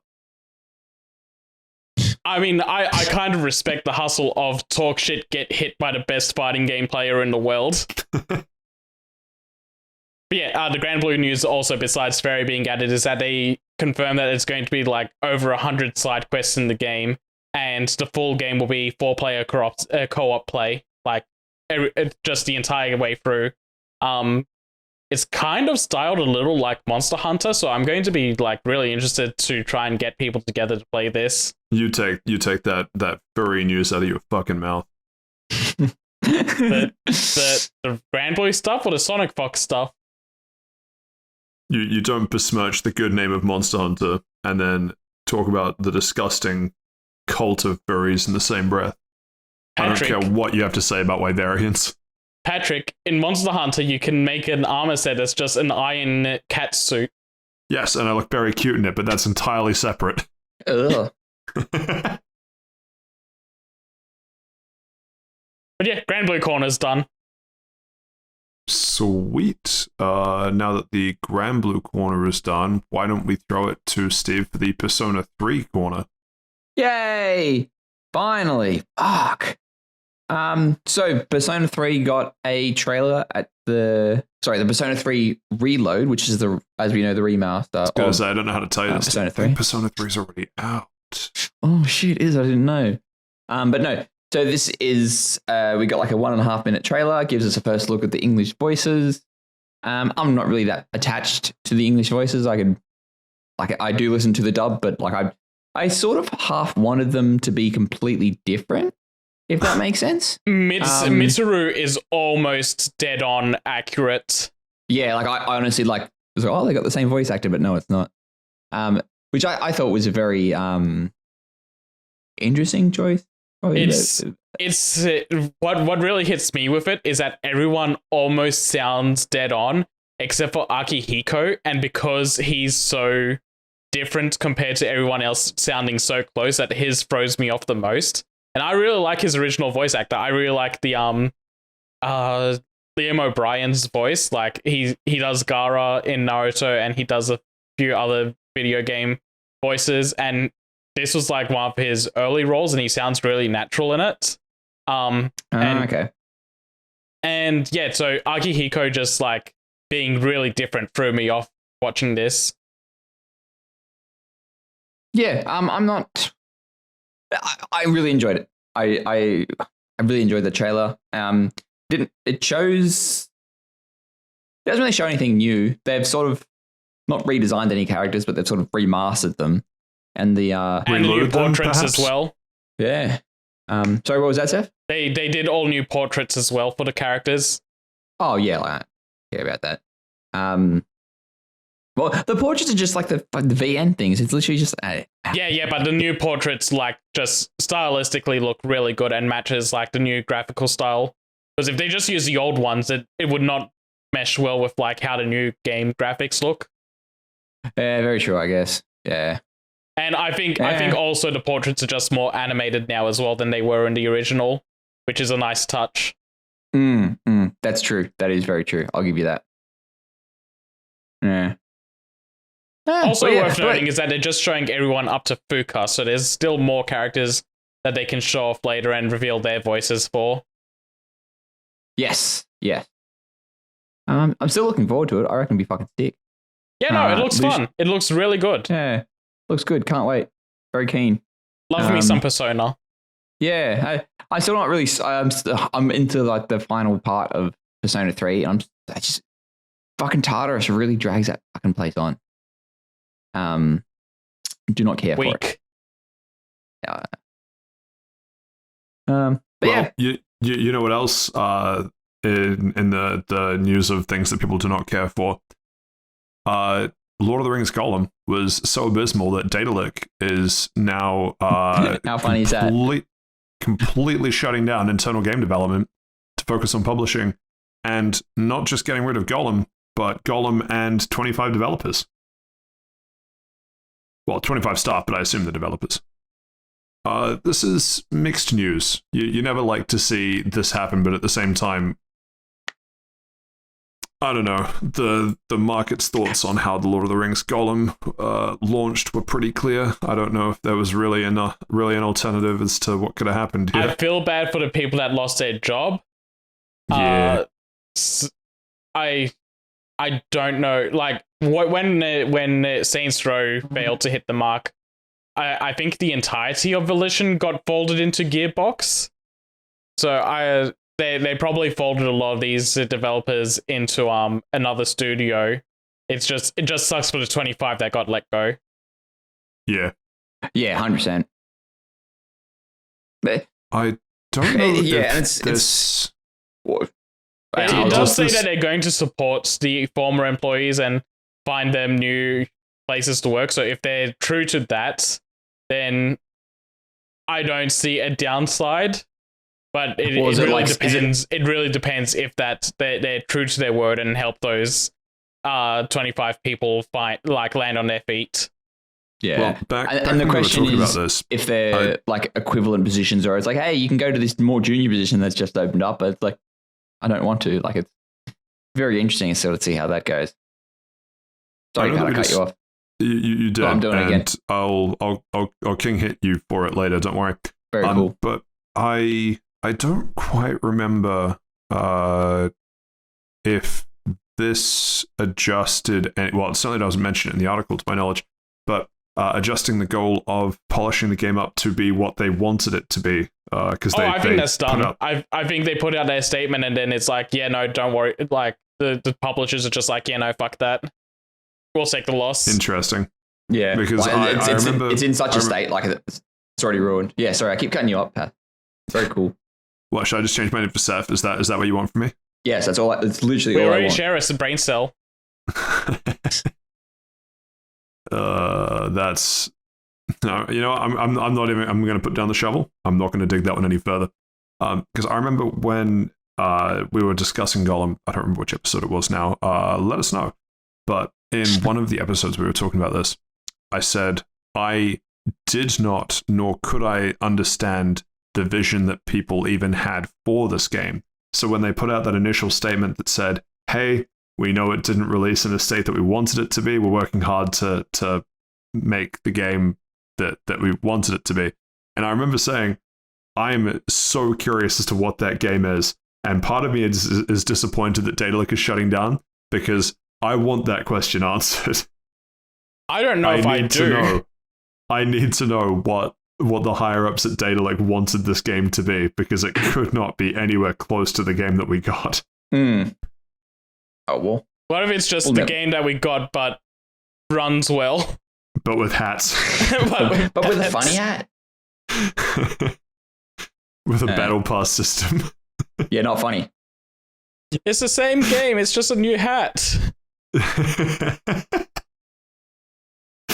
Could you imagine how much better it would have made the game if Gollum just has a different hat in every cutscene? Shit, we could have saved Daedalic, guys. We should have got on the horn as soon as that came out. My question is, do we have Smithers support on it? I don't get that reference. You know what? I'm not going to dig that one. I'm not going to dig into that. Hit him later and let's move on. But no, very, very, very, very sad for Daedalic. But yeah, as I say, you put out a statement saying, hey, it's not the game we want. We're working hard to make it the game we want. Fucking follow through. Don't be a bitch. Show me the game that you wanted to make, because I want to, when I laugh at the game, I want to laugh because it's a stupid game. Release the game design documents. Yeah, genuinely, you have nothing to lose. Your studio is shutting down. I want to know. I refuse to believe, like, Daedalic has a long history, right? I can't quite remember other games that they've made off the top of my head, but this was an unexpected flop. They've had a string of reasonably good ones before this, haven't they? No standouts for me, I don't think. No? Maybe this was talking with someone else. I thought it was one of you. No, I remember Alexis saying that, like our good friend Alexis saying that they got this confused with a different developer. Okay. Never mind. Where was I going? Yeah.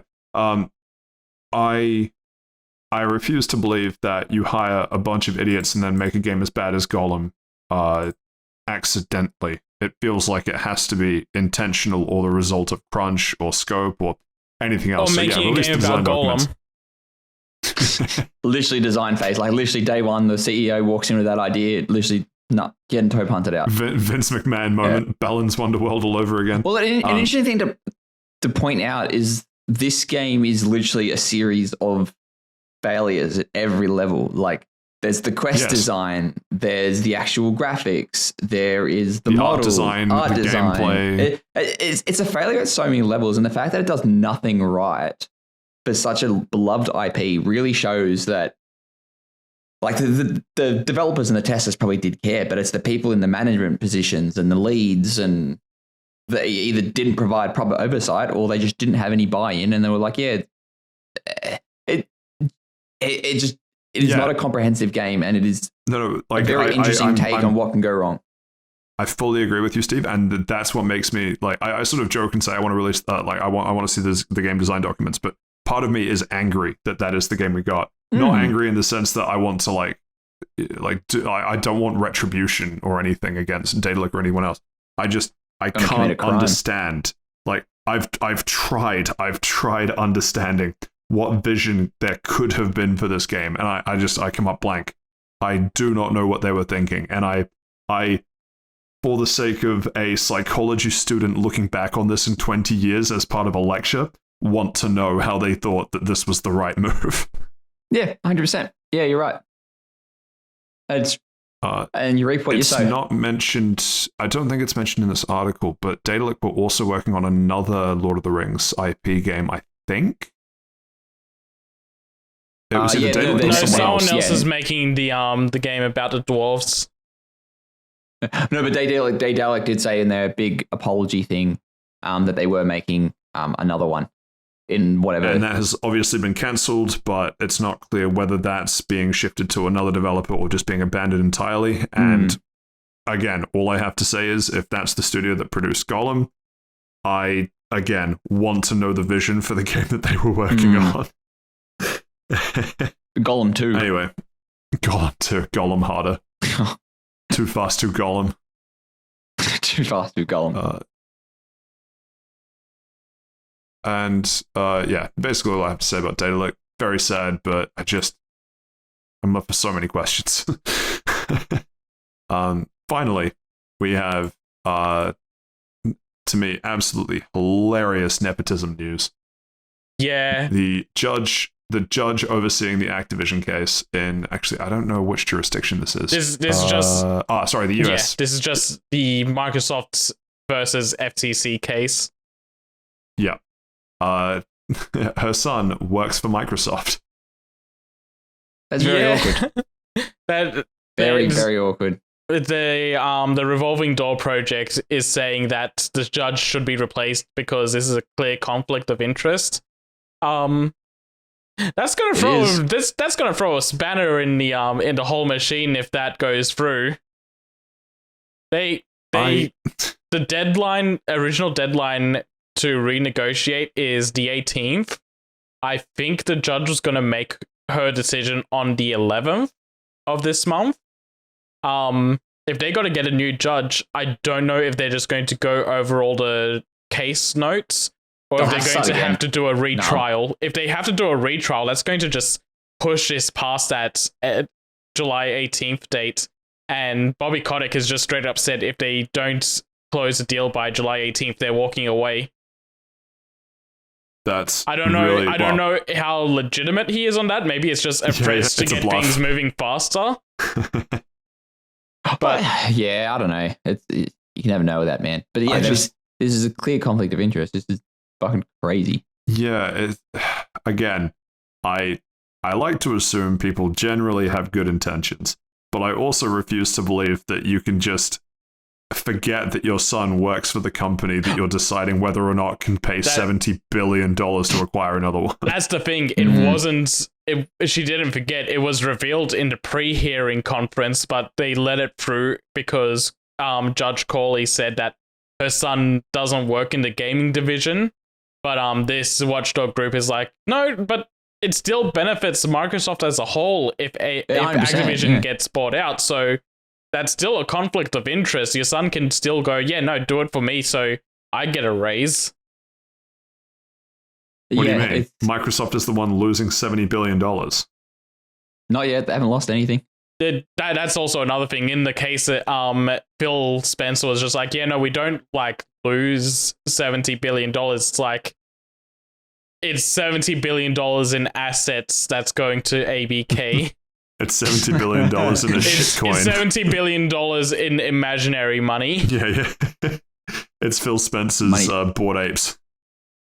Like, a lot of information came out between I think it was like 5 days this case was going through.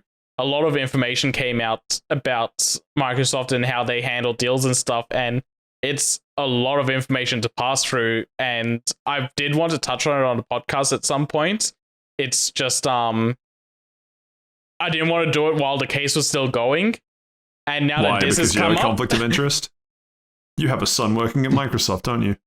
I knew it. No, I fucking knew it. No, it's because I own a PlayStation. Could you imagine if that's the conflict of interest? Yeah. Wait a second, they don't like Xbox at all. But yeah, no. What do you mean you only have a Switch at home? If this restarts the case, that's going to be really weird, and also why I didn't go through my notes of finding everything I had to dig up for the case. So, I guess resident Xbox shill Steve, what are your thoughts? Does this make it more or less likely to go through? I'd say less likely. They'll have to start again, and then it's like Activision's going to be like, nah, fuck yeah, we're not. Oh, you think Bobby Kotick's actually going to walk away, huh? Yeah. Look, it wouldn't surprise me. Like, it's a lot of money. They promised their shareholders. He still gets like, what was it, $3 billion if the breakup fee happens. He'll always win. I and then there's rumors that Comcast is interested in buying Activision if the deal goes through, like if the deal falls through. How funny, because like that'll lower Activision price. And counter question, Steve. Would you hate Bobby Kotick more or less if he walked away from the deal? Yeah, I'd like him a whole lot more if walking away meant he walked out of a plane. Okay, that was a good one. Out of a plane with his golden parachute, perhaps? Oh no, the golden parachute's gone now because he's not getting it. Well, that's because you cut the cord. I would gladly cut the cord in Minecraft. You took the faceplate off of your PS5 and you sharpened down to the edges and turned them into a giant pair of scissors, and you respectfully walked on the plane carrying this overly sized pair of scissors. You didn't run, which was good because, as everyone says, you shouldn't run with scissors. And safety first. Yeah, safety first. And then you made sure that Bobby Kotick plummeted to his death without a golden parachute in Minecraft. In fact, I replaced all the gold with lead. You didn't even use the gold. You just ate it, didn't you? No, I melted it down and made jewelry for myself. Hang on, let him a golden fursuit. Hold on. After I got rid of those PlayStation faceplates to make those oversized scissors, I'll just melt them down and make new golden faceplates. Yes, that'll do it's wonders. It's what Final Fantasy 16 deserves. It'll do wonders for the ventilation to have fucking gold encased the PlayStation. Anyway, I don't really have much more to add. I think the whole recusal thing is, to be honest, just very funny. Yeah, it's one thing if they are going to replace a judge. I think they should and they'll have to, but it might not, and they might just let the judge go through with whatever her decision is. But if they do replace her, then yeah, no, this deal's just done. Yeah. Mr. Microsoft, I do not feel so good. And much like the deal, the news is done for this week. Actually, follow-up question. If the deal and the news is done... Do you have any idea how good that segue was? What the fuck do you mean, sir? Follow-up question. I need to add on to it. That is not how this works. I need to add on to it. If the deal and the news section is done, do you think Phil Spencer is also done?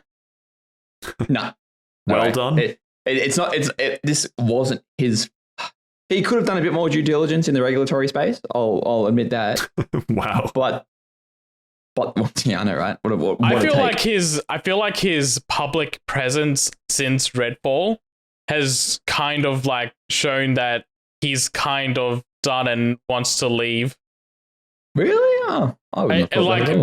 Just to me, it seems like he's done and wants out. I don't think I would have said that.